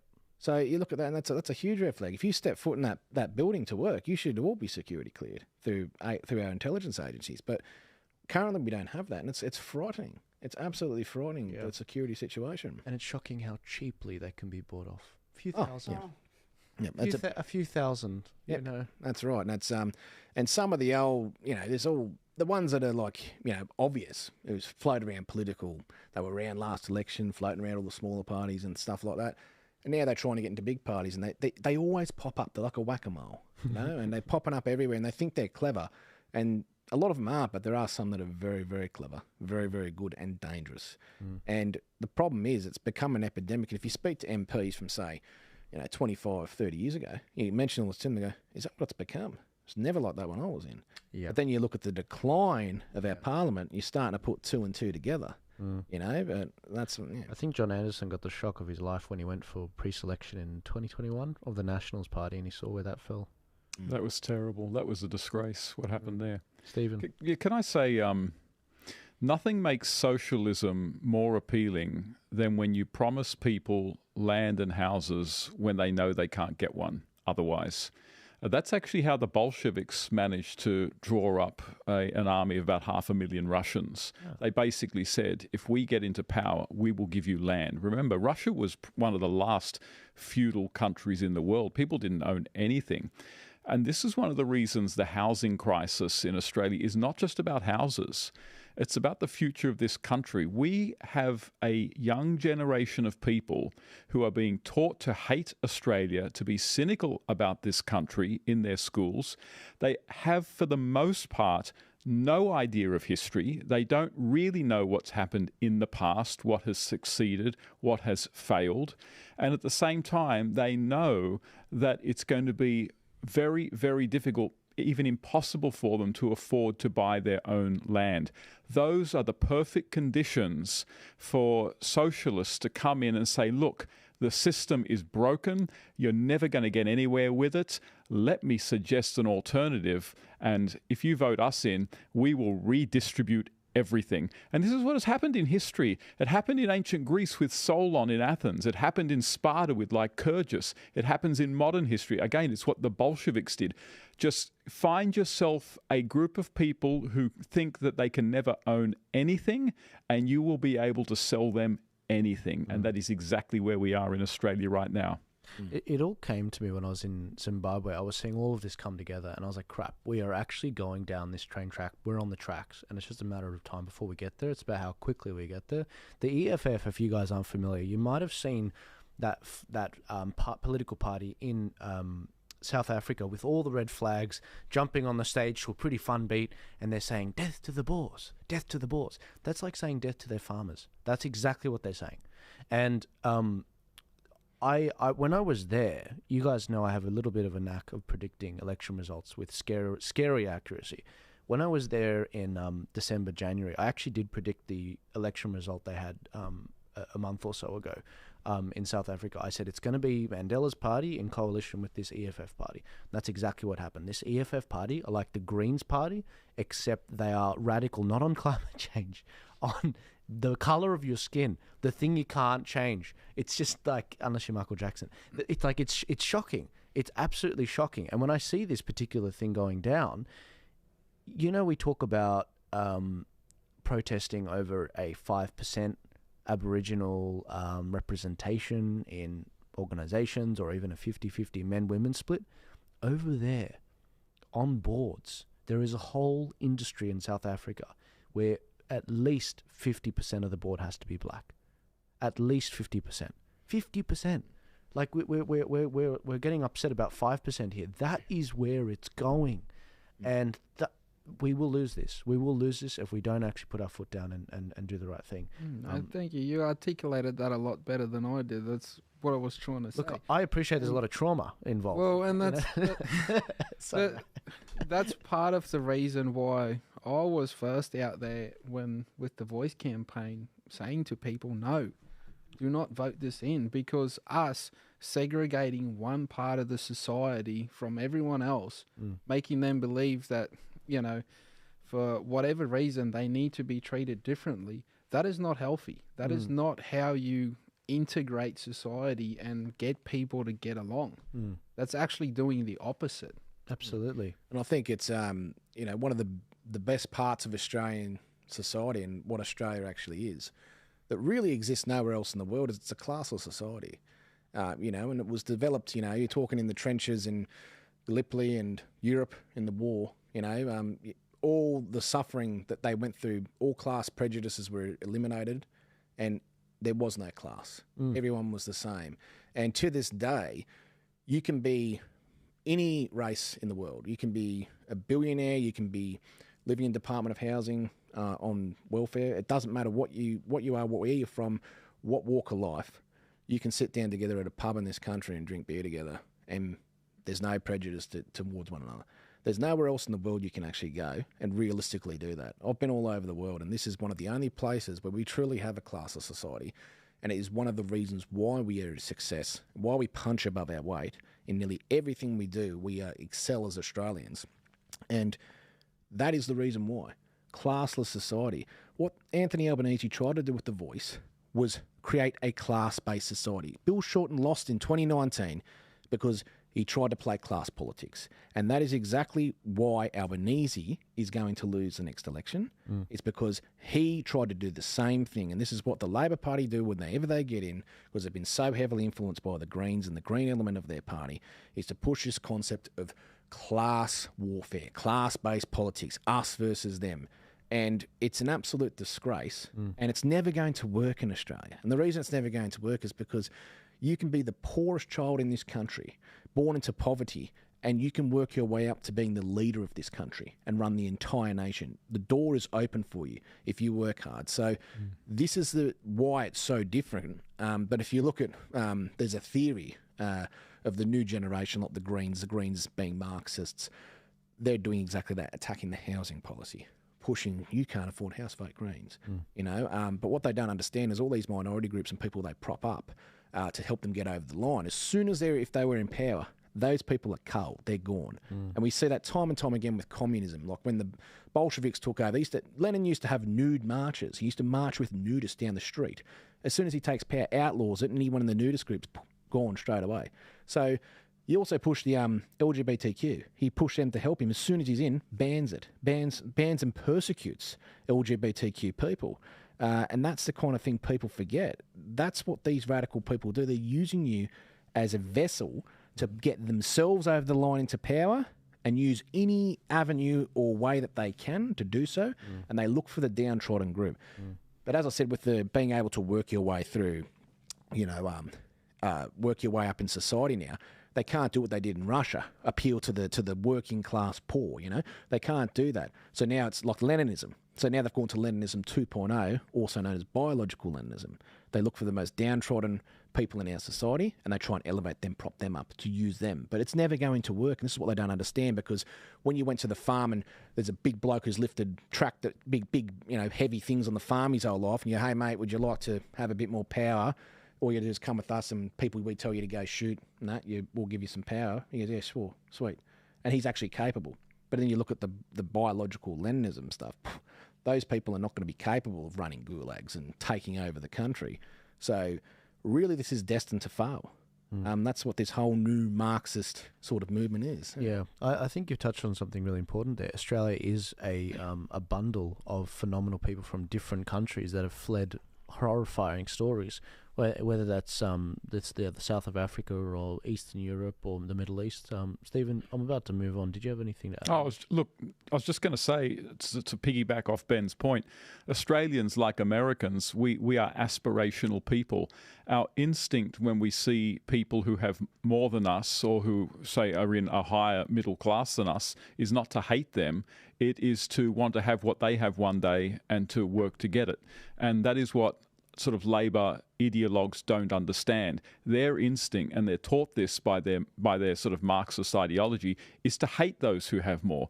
But the average Australian is not an ideological fanatic. Their instinct is aspirational, not ideological. And so what's the Australian response to someone making more than you? Well, you get out there and over time you do the same thing. And that's what's made this country so successful. Absolutely. Moving on to perhaps a different part of the world where we've received some interesting people like myself historically, even though I wasn't born there. We're seeing the destruction of a lot of countries right now in the Middle East. And this is a topic I haven't really talked about. You know what I'm like, guys. I'm like Australia first. But this is starting to heat up to the point where it might actually become a global conflict. America's got its hands full on almost 3 fronts now. And don't be surprised if very soon we actually see a situation where we have conscription come back to Australia. And I don't say this is clickbait. I'm actually really worried about where this is going, because the Middle East, I'll cut to the story and it'll make sense as we go along. I'm jumping the gun. Hamas leader Ismail Haniyeh killed in Israeli airstrike in Tehran. That's in Iraq. Sorry. Tehran is Iran or Iraq? I'm showing my lack of knowledge on this. It's Iran. It's Iran, right? Very good. That from our Assyrian, from the Middle East. See, this is the thing, man. I've never been there, but people think I'm an expert on the topic. I'm actually not. So Israel have basically taken this person out, who very, very big, very powerful Hamas leader. Took him out in his home, I do believe. And on top of that, Israel also took out a leader of Hezbollah, which is a organization in Lebanon to the north. This is heating up, and I'm actually getting really worried about this because it's the Middle East. They've always got things going on, except this is starting to expand beyond the classic realm of conflict. And this is a video we've got of the actual bombing in Beirut. Here you go.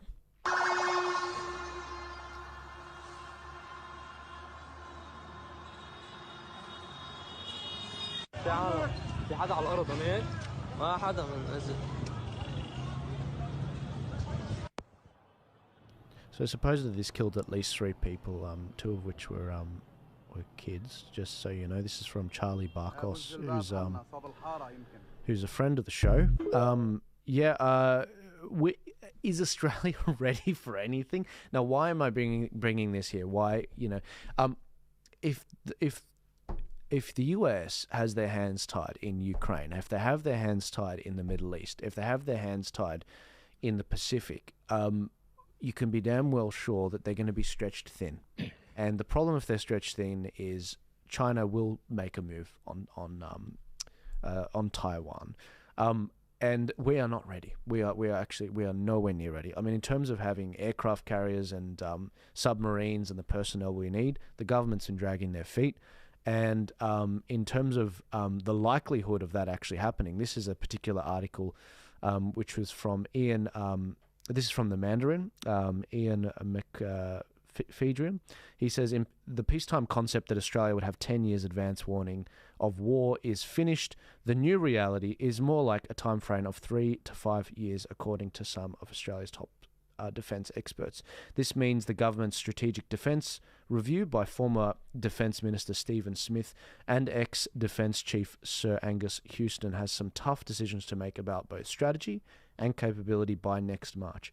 China's rapid military expansion, aggression towards Taiwan, illegal activities in the South China Sea, and push into the South Pacific have added to the strategic uncertainty triggered by Russia's wanton aggression in Ukraine.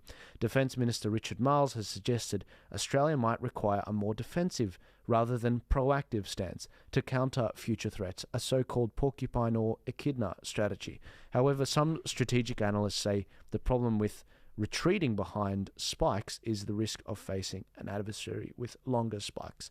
Ben, is Australia in any kind of position to tackle this kind of problem right now?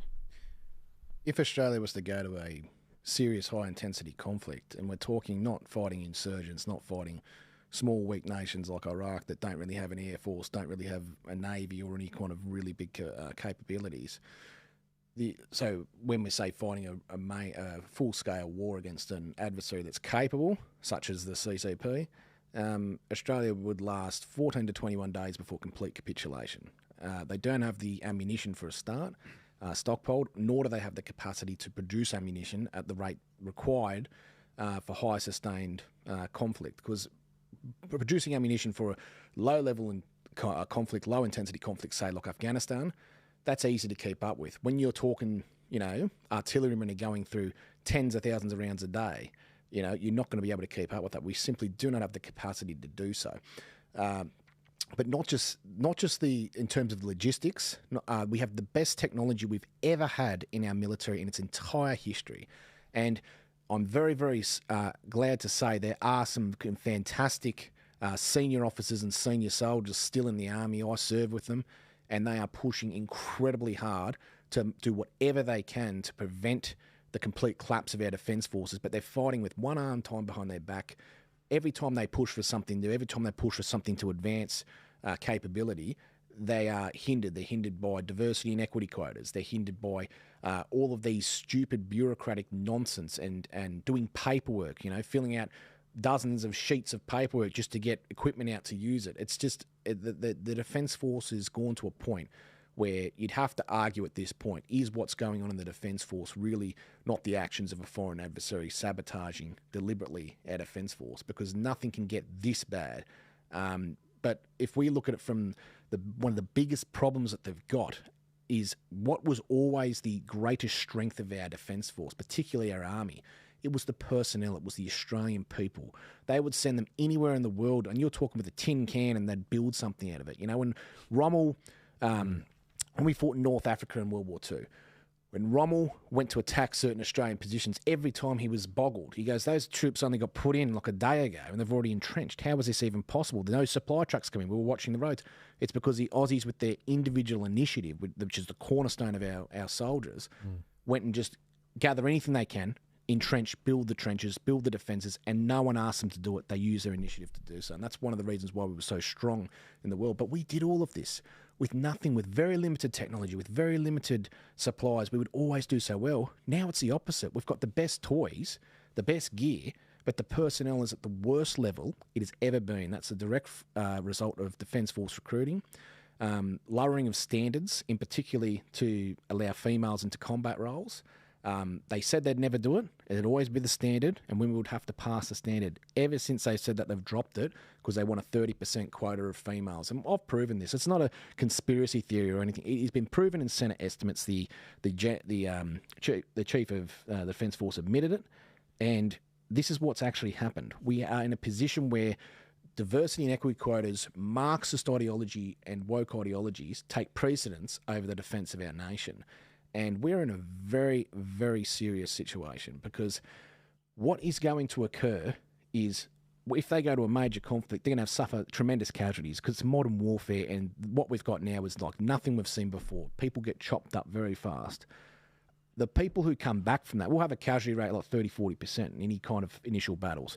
The people who come back from that, you'll probably have 30 to, about 30%, maybe more, who will drop out due to mental health, can't go on, they're traumatised from it, because they never should have been in the Defence Force in the first place. And I could go on for hours talking about these sorts of stories, but basically, long story short, if we're to fix our Defence Force, unfortunately, they're going to need to remove females from combat corps, and that's not an attack on females. I serve with some of the greatest females in the Defence Force, tremendous people, and I'm very, very glad to have met them and known them, because they made my life better knowing them.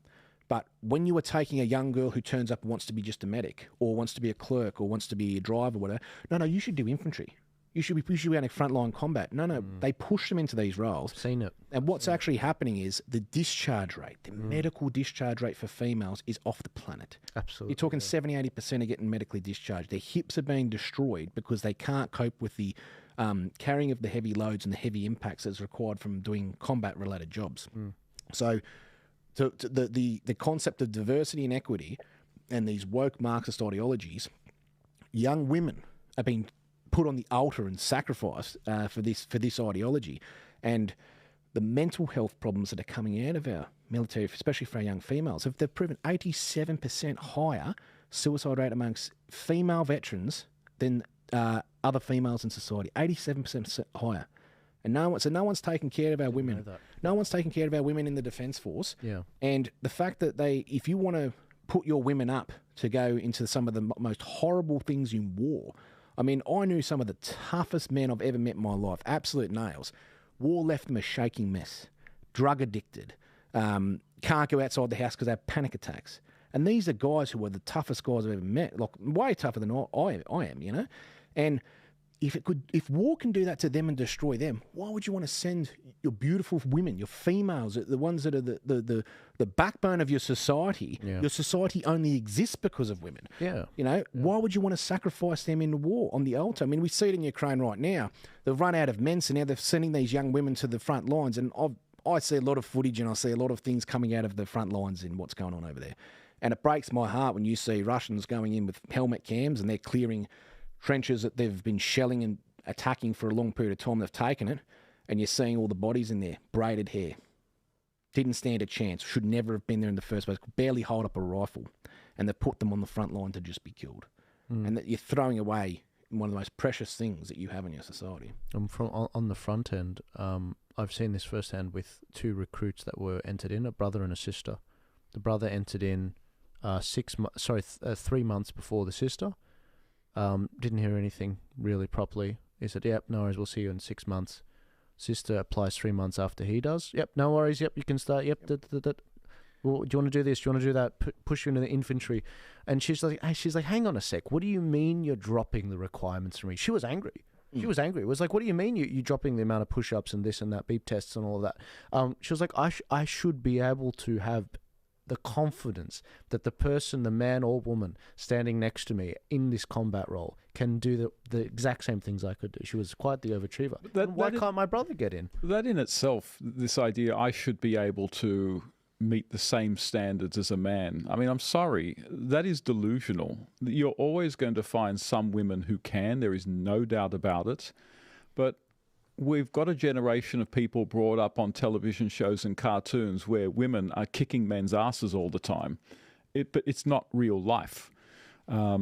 no, I think that Australia is never going to be able to. Australia will never be able to stand up to China. At the very least, we want to have a military and hardware that can at least inflict a blow on China that maybe dissuade it from taking a first shot. But at the end of the day, Australia is always going to have to rely on America as an ally. And the best thing I think that we can do is to be a facilitator of a regional pact with other Asian nations to essentially make it as costly as possible if China decides to make a move on anyone, particularly Taiwan, and the whole thing will have to be backed by American military might. And it seems to me that our best mode of defense, other than revitalizing our military and getting more people into the army, is to actually maintain that alliance with America. And I'm sorry to say that may mean that Australia is just, as a matter of fact, going to have to go to wars with America to maintain that alliance, and that is just the real politic of the situation.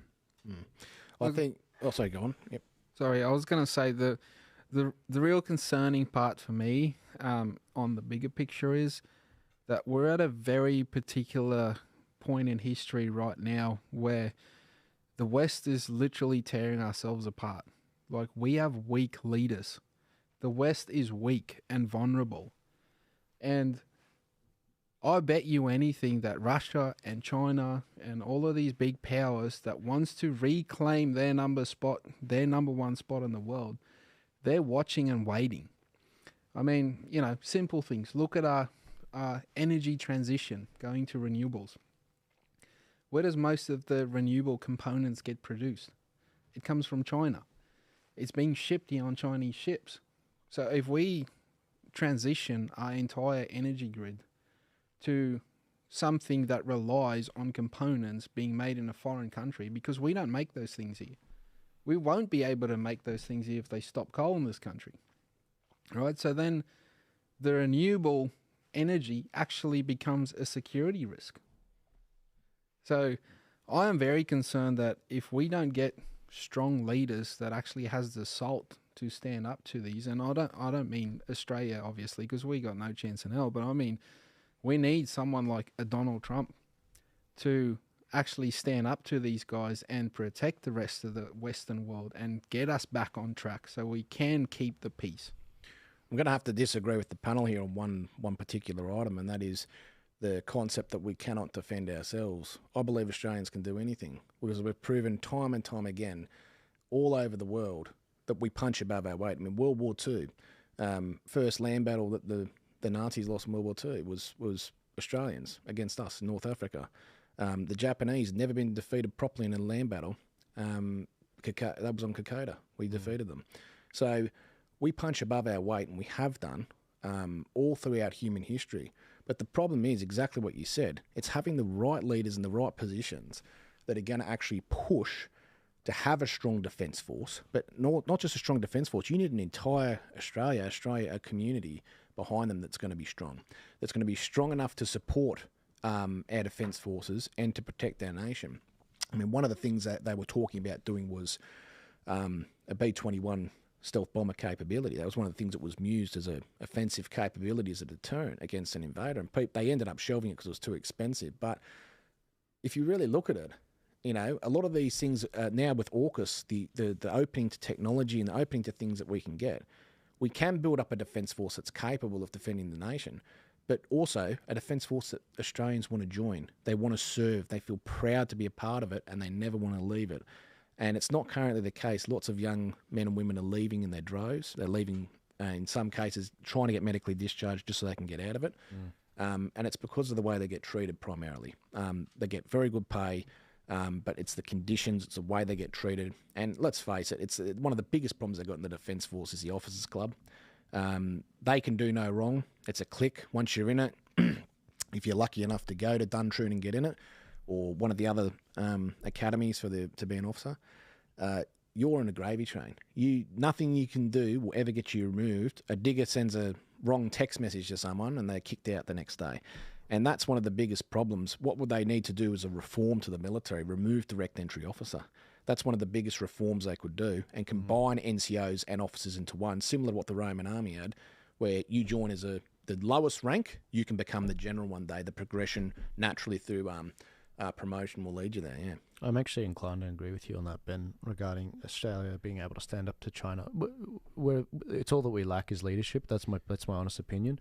When it comes to morale, we didn't do any favours for us with morale with regards to the pandemic. We were kicking all the people out that were vaccinated. We know know that the US has reversed their forced jab on their personnel. Turns out they actually need to get the recruiting up, and it was crap to start with. And so we decimated the morale with regards to that. We deterred people of courage in this country, many of which in the freedom, open-minded sort of community that we're in, from joining the military. And on top of that, we've got a lot going for us. I mean, as much as we worry about the military personnel in China being 3.3 million people, Australia is still 27 million people.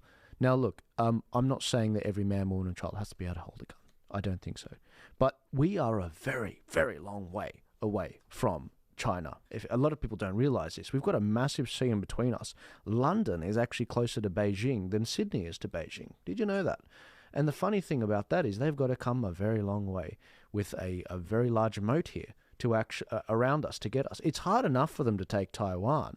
The idea that they're going to be able to get here and be able to have a full supply chain to actually support. Sure, they can do a lot of long spike attacks, a lot of missile attacks. They've built concrete islands in the Spratly Islands in the South China Seas. They're onto this. This is not something they haven't thought of. And I just wanted. I don't know that we're saying that Australia can't defend itself. I think what I'm saying, and I don't know, maybe we're not in such disagreement, but it's one thing for Australia historically and even now to win particular battles. It's another thing for Australia to win a war on its own with China. Well, that is a totally different thing. Well, my concern there, I'd just like to point out, like the situations I think you are talking about is a conventional war, right? Which the weapons capabilities that they've got these days, it's most likely not going to be a conventional war. That's what concerns me. That's what's got me worried about that we're not ready. Oh, we're definitely not ready. Absolutely agree with you. It's, but we can be ready. That's the thing. And the technology that we have, I mean, our surface fleet for the Navy, for example, we are right up there with the very best in the world. And in actual fact, a lot of our naval capabilities are superior to that of the CCP. They trump them. I mean, you're talking about some of the capabilities like a Hobart-class destroyer. It can sit off, like 30 nautical miles offshore and, fry a city all, with electronic warfare capabilities. The things that it can actually do to a whole city is unbelievable. So that's just one small capability that the surface fleet has. But in terms of, when Scott Morrison was in, one of the things he actually pushed on, it was one of the things that never really got much media attention. He opened up a lot of funding for defence, long-term projects, getting medium to short-range missile capabilities, air defence capabilities in the forms of very good air defence systems, and increasing our technology sharing with the United States and bringing in lots of technology that we were never ever meant to get.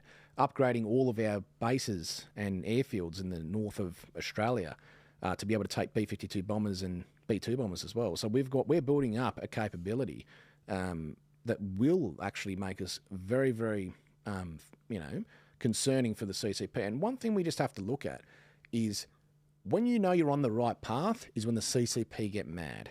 And what did they do when we said we're getting nuclear subs? They went off their tree. They were so angry about it because they understand what that means for us. All of a sudden, we're not this little Chihuahua nation they can just push around. We are now a nation that we could be anywhere, anytime. And the capabilities that these things have, it just boggles people's minds. So I'm very happy to say that there is the technology there and we can have the capability. But exactly what you said, yes, we're not ready.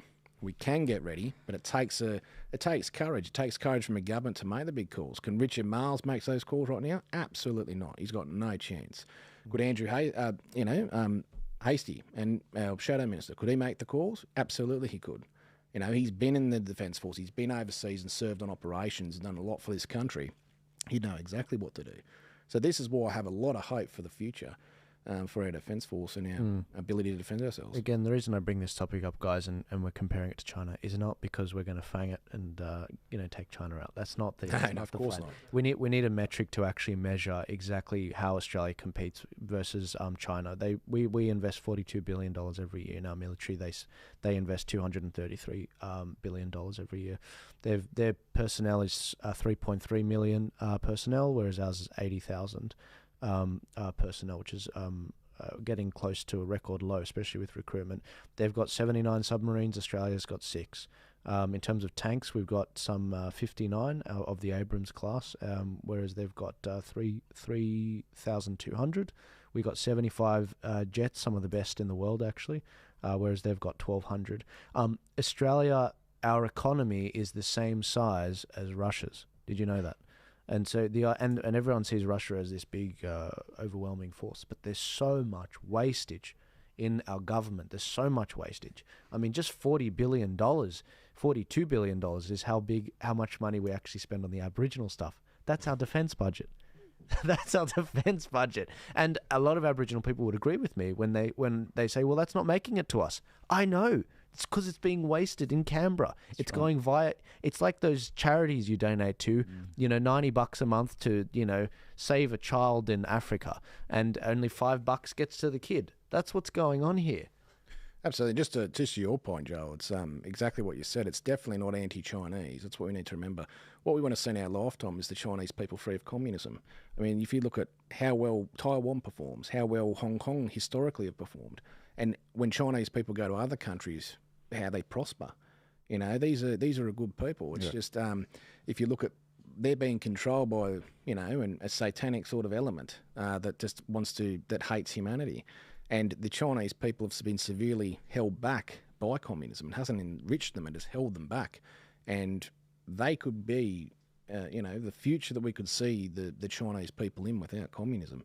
That's a future I want to see, because I have great hope for a future for them and what they could do for mankind, no longer being a communist nation.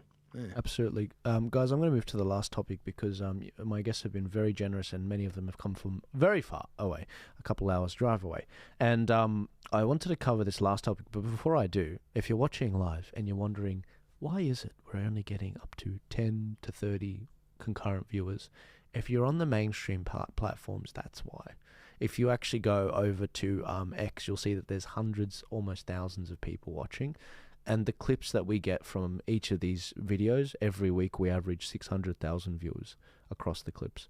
So you're not alone. There's actually a lot of you out there, except it's so convoluted because I'm weird. I have 4 different accounts for every different platform because of the censorship. But there's actually a lot of you. And with regards to getting the word out, we are making a difference. People come up to me all the time in the street and they're saying, Joel, I love that Stephen Shavira. God bless him. Just tell him to, to try and make his points a little bit more respectable. No, I'm joking, Stephen. You're too respectable. That's true. They want you to go harder. They want you. I swear too much. They want you to tear your shirt off, Stephen. Hulkamania. Hulkmania. But no, guys, keep sharing it. God bless you all. The last topic I wanted to cover here, it's what we've seen going on in the UK, and this ties in with immigration. Police have clashed with a violent crowd. This is from ABC News, of course. Far-right protesters are fueled by anger on false online rumours regarding what's been going on in the UK. That 3 girls were stabbed outside a yoga studio. Now, these girls, as you can see in this particular image here, were the said victims of this particular attack. Absolutely heartbreaking attack that's happened. And the Keir Starmer, the Prime Minister, has basically engaged in showing his respect to what's happened there. And while he was showing his respect, he ended up getting heckled by people that are saying, hey, this is a direct result of the immigration policy of Labor. How many more children are going in our streets, Prime Minister? How many more children, he said. How many more children? How many more children, Prime Minister? Are we going to do something? Time for change, Starmer. Come on, it's needed. How many more children? Is it mine next?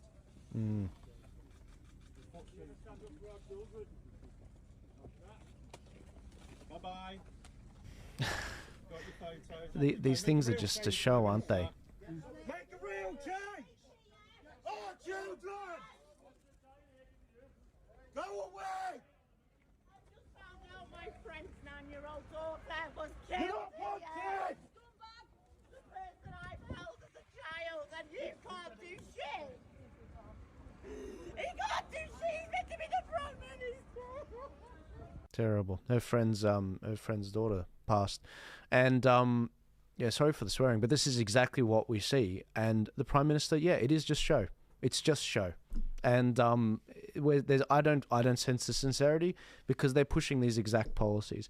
Ben, what were your thoughts on this particular story? Oh, three of the little angels lost their lives, and it's a government that refuses to do anything about it. I mean, London has been the knife crime capital of Europe for what, decade, maybe more?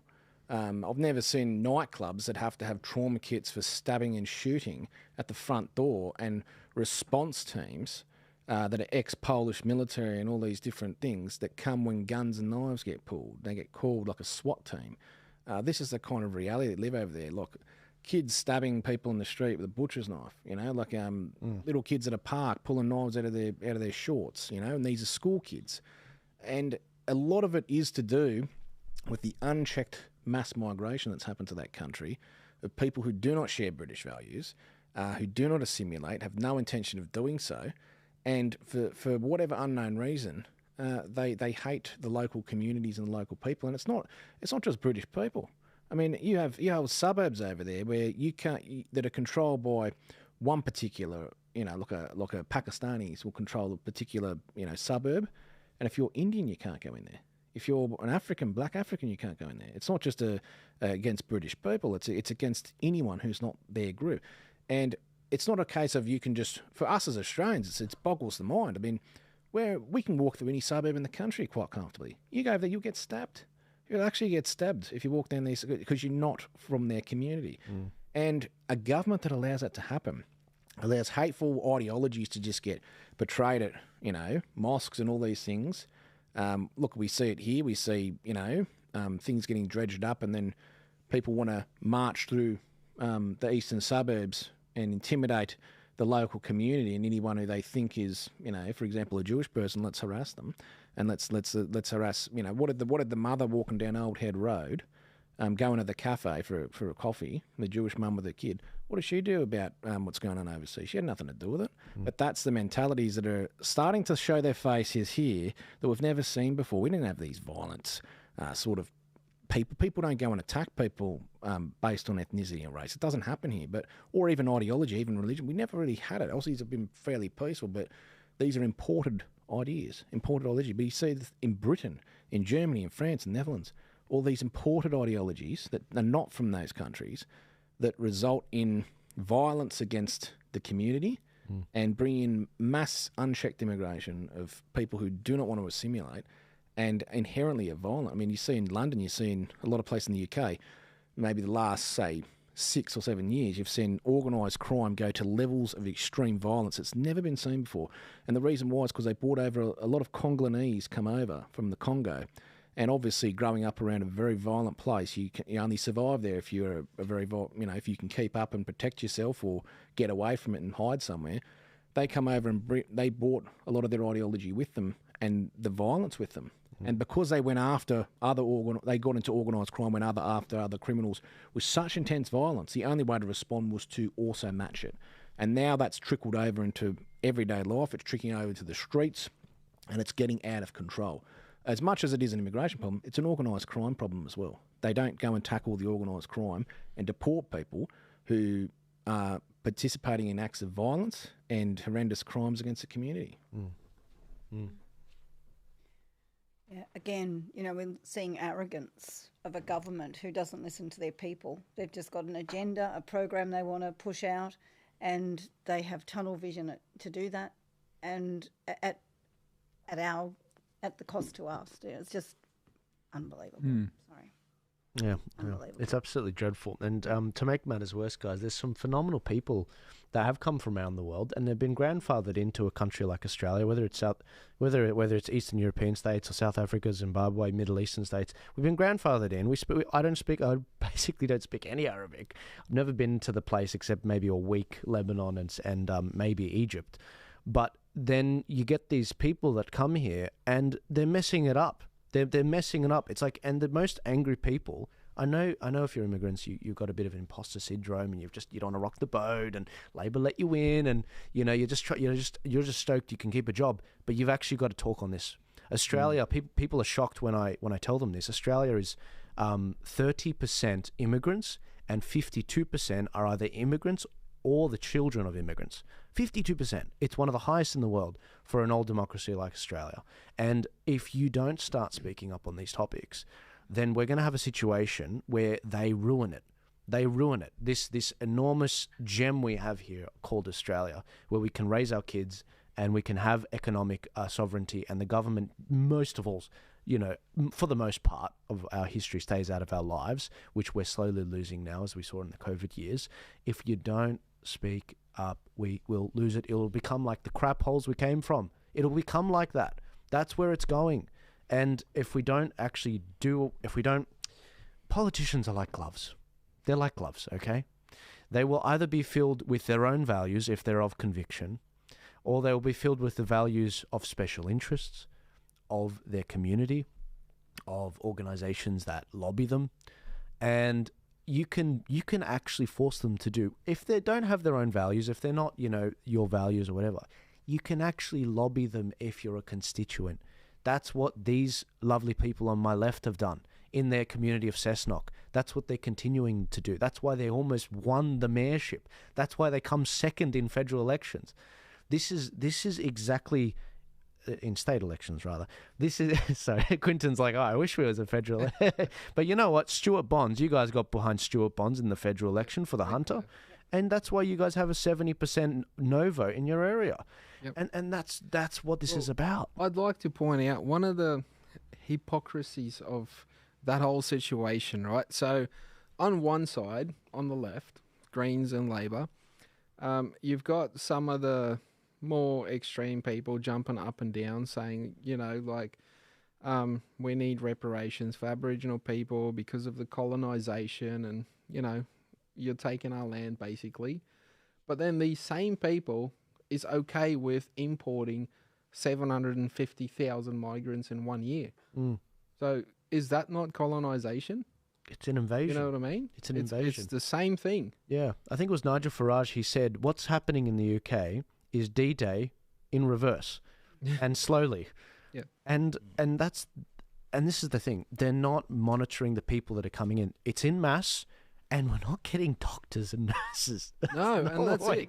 We need houses built. We need tradespeople out there in my industry. I work in the coal industry. We need people with certain skills, right? We need farmers. But I don't think it's not on the list of the immigrants that we're getting in that, hey, we need these positions filled. How about we look at, getting some of those people with those skills and bring them here. But we're getting people, to do bloody waiter jobs. It's ridiculous. I got so much to say on this, and maybe it warrants another podcast. But when my dad came here, he built the churches that he was buried. He had the funeral services in. He built many churches around the country. He was in the construction industry. He literally helped build the country.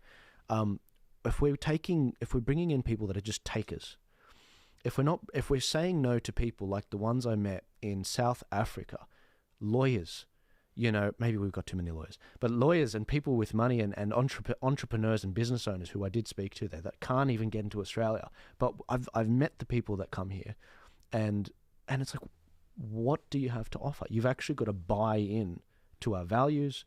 You've got to have a skill set. And instead what we're getting is ridiculous. Like on my team, on this particular team for the podcast that bring it together, we've got myself, an Aussie first and foremost, of Lebanese and Syrian ethnicity.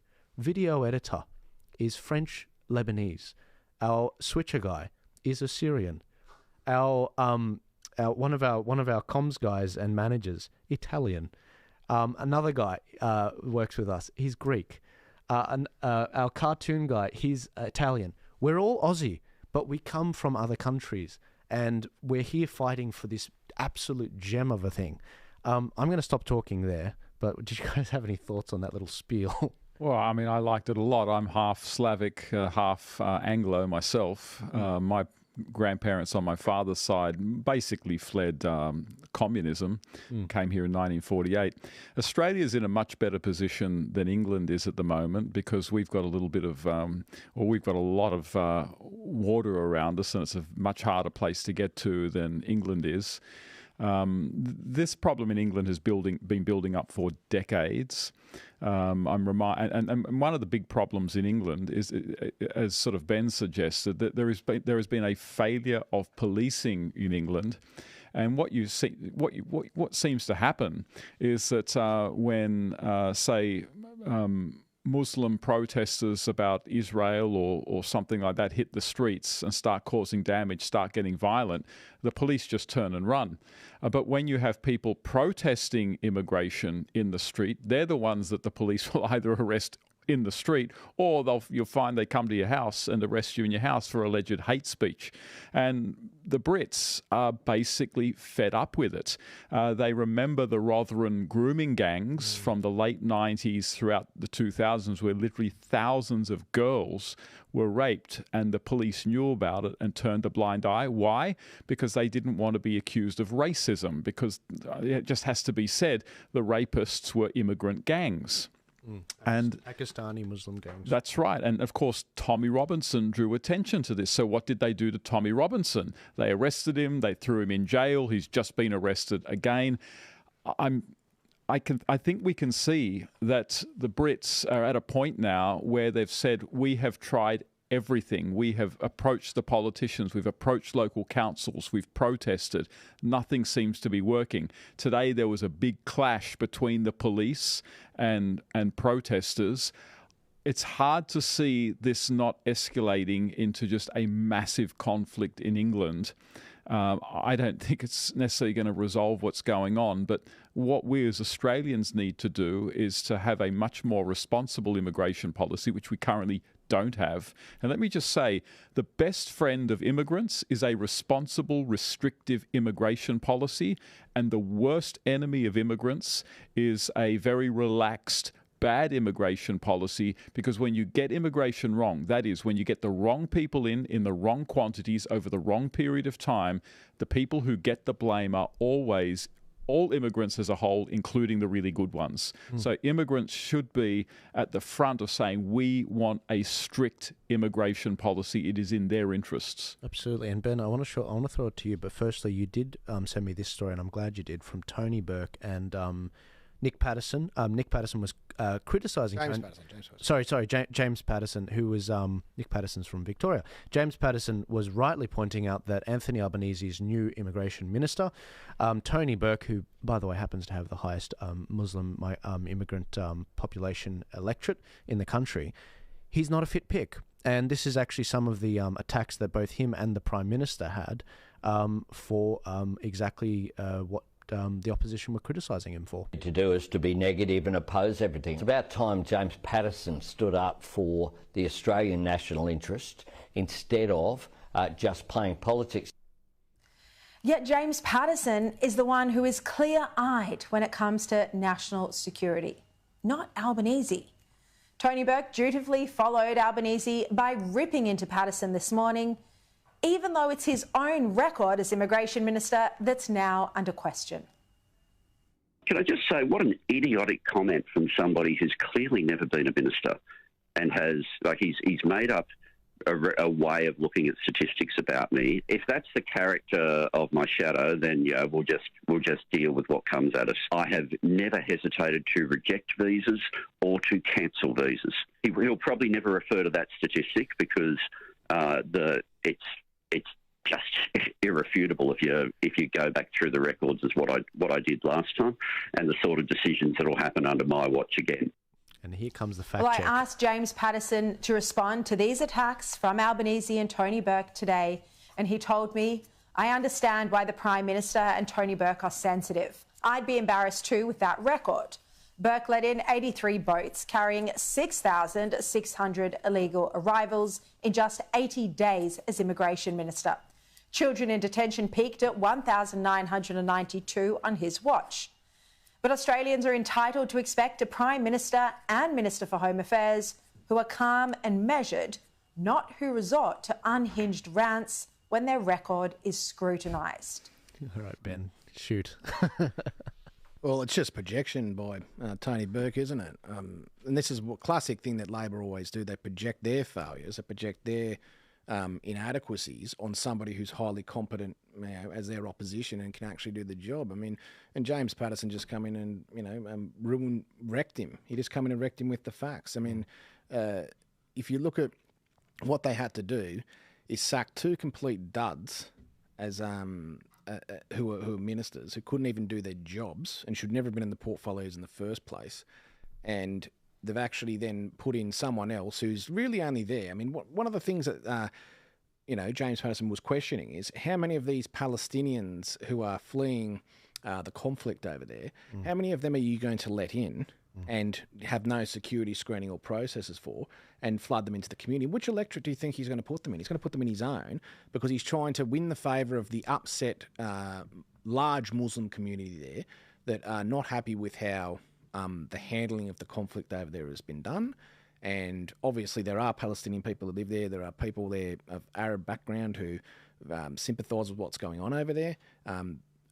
Rightfully so. I mean, it's a horrible war, and anyone who's opposing war, look, it's not a bad thing to oppose war, believe me. But what we see from Tony Burke, the whole reason they put him there as Immigration Minister is because yes, he is going to flood. That's exactly what they're going to do. See, look at us. We helped out the Palestinians. We brought them all in, put them in the electorate.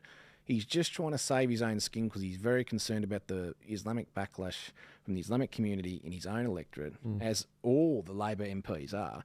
And I speak to people in these communities, and they tell me we're all voting Greens. All the Muslims are saying we're voting Greens. Why are you voting Greens for? They're the only ones who stood up in Parliament and they called it out. And so this is what these Labor Party stooges at headquarters, I think, we're going to change it. We're going to. This is our new game plan to get back in the green books with the Muslims just so they vote for us, and then we'll just treat them like garbage again for the next 3 years. They've dropped the 8 ball here. They don't understand how big this issue has gotten. And if we look at James Patterson's record, James Patterson has done a tremendous job in opposition, and he is held to account. He held to account Claire O'Neill numerous times, and he's a guy of a high calibre who potentially, if he was in the lower house, he could be the Prime Minister one day. And this is the kind of thing that you see. He comes out and does his job and calls out in opposition an incompetent minister who's just been, 2 incompetent ministers who've been removed, and then replaced with another minister who's already failed previously in that portfolio. And what I find astonishing about that is then they have the audacity to project and try and bring down, which again, it just goes back to, they feel threatened. And that's why they're actually doing it, because they're so frightened that they got caught out. And we saw it too. You see this kind of fear from Labor. They talk the talk and they get up and say all the lovey-dovey stuff and try and project that, their opposition are failures and all that sort of stuff. And then you see in the budget reply speech, Peter Dutton get up and just talk real talk. And you saw the fear on Albanese's face. You saw the fear on that whole front bench. And it was real fear. They were like, oh no, he's going to get up there and he's going to own us. And that's exactly what happened, There you go. I couldn't say it better than that, guys. I'm going to wrap it up there because you guys do have a long drive tonight, and I really do appreciate you guys coming out, especially on relatively short notice. Ladies and gentlemen, if you want to follow any of the guests that are on this panel, these clips will be made available during the week, but you can click the link in the description. I have all the links there with regards to Rumble, YouTube, with regards to all the other social media accounts that I've got, but also these phenomenal panelists that have been kind enough to lend us their time. But ladies and gentlemen, thank you so much. Give this a share. If you want to join the army that's actually donating a cup of coffee every month to this, please scan that QR code. There's an opportunity to donate as well. And I've got some very exciting announcements coming in the next few days. I'm excited to share with you guys. But without further ado, guys, thank you so much for coming on. I really appreciate your insights. I do want to do some dedicated podcast with you guys on local councils, and I want to do one definitely with you on Ben on the defence of Australia, and go a lot deeper with perhaps some people to go through the National Strategic Review. And Stephen, we've got to do the fourth turning at some point. I've just finished a phenomenal podcast on that. You've been reading the book. I've got to read the book, but I think as a historian, you've got a lot to weigh in on that. Absolutely. Can't wait. Excellent. All right, guys, is there anything you wanted to plug before I turn off these cameras? Oh, definitely. If you're in Cessnock, vote independent come 14th of September. Amen. Amen. People over politics. God bless you, Quentin. Thank you, Christine. God bless you. Thanks, Joel. Thank you. No, it's my pleasure. Thank you very much. Thanks for having us. Absolutely. Ben, thank you so much. Thanks for having us. Yeah. Thanks, Stephen. All right, I'll see you guys later. God bless you. Have a good one. As Hoodie says, stay out of the trees. And I'll be back with episode 11 this time next week. Have a good one.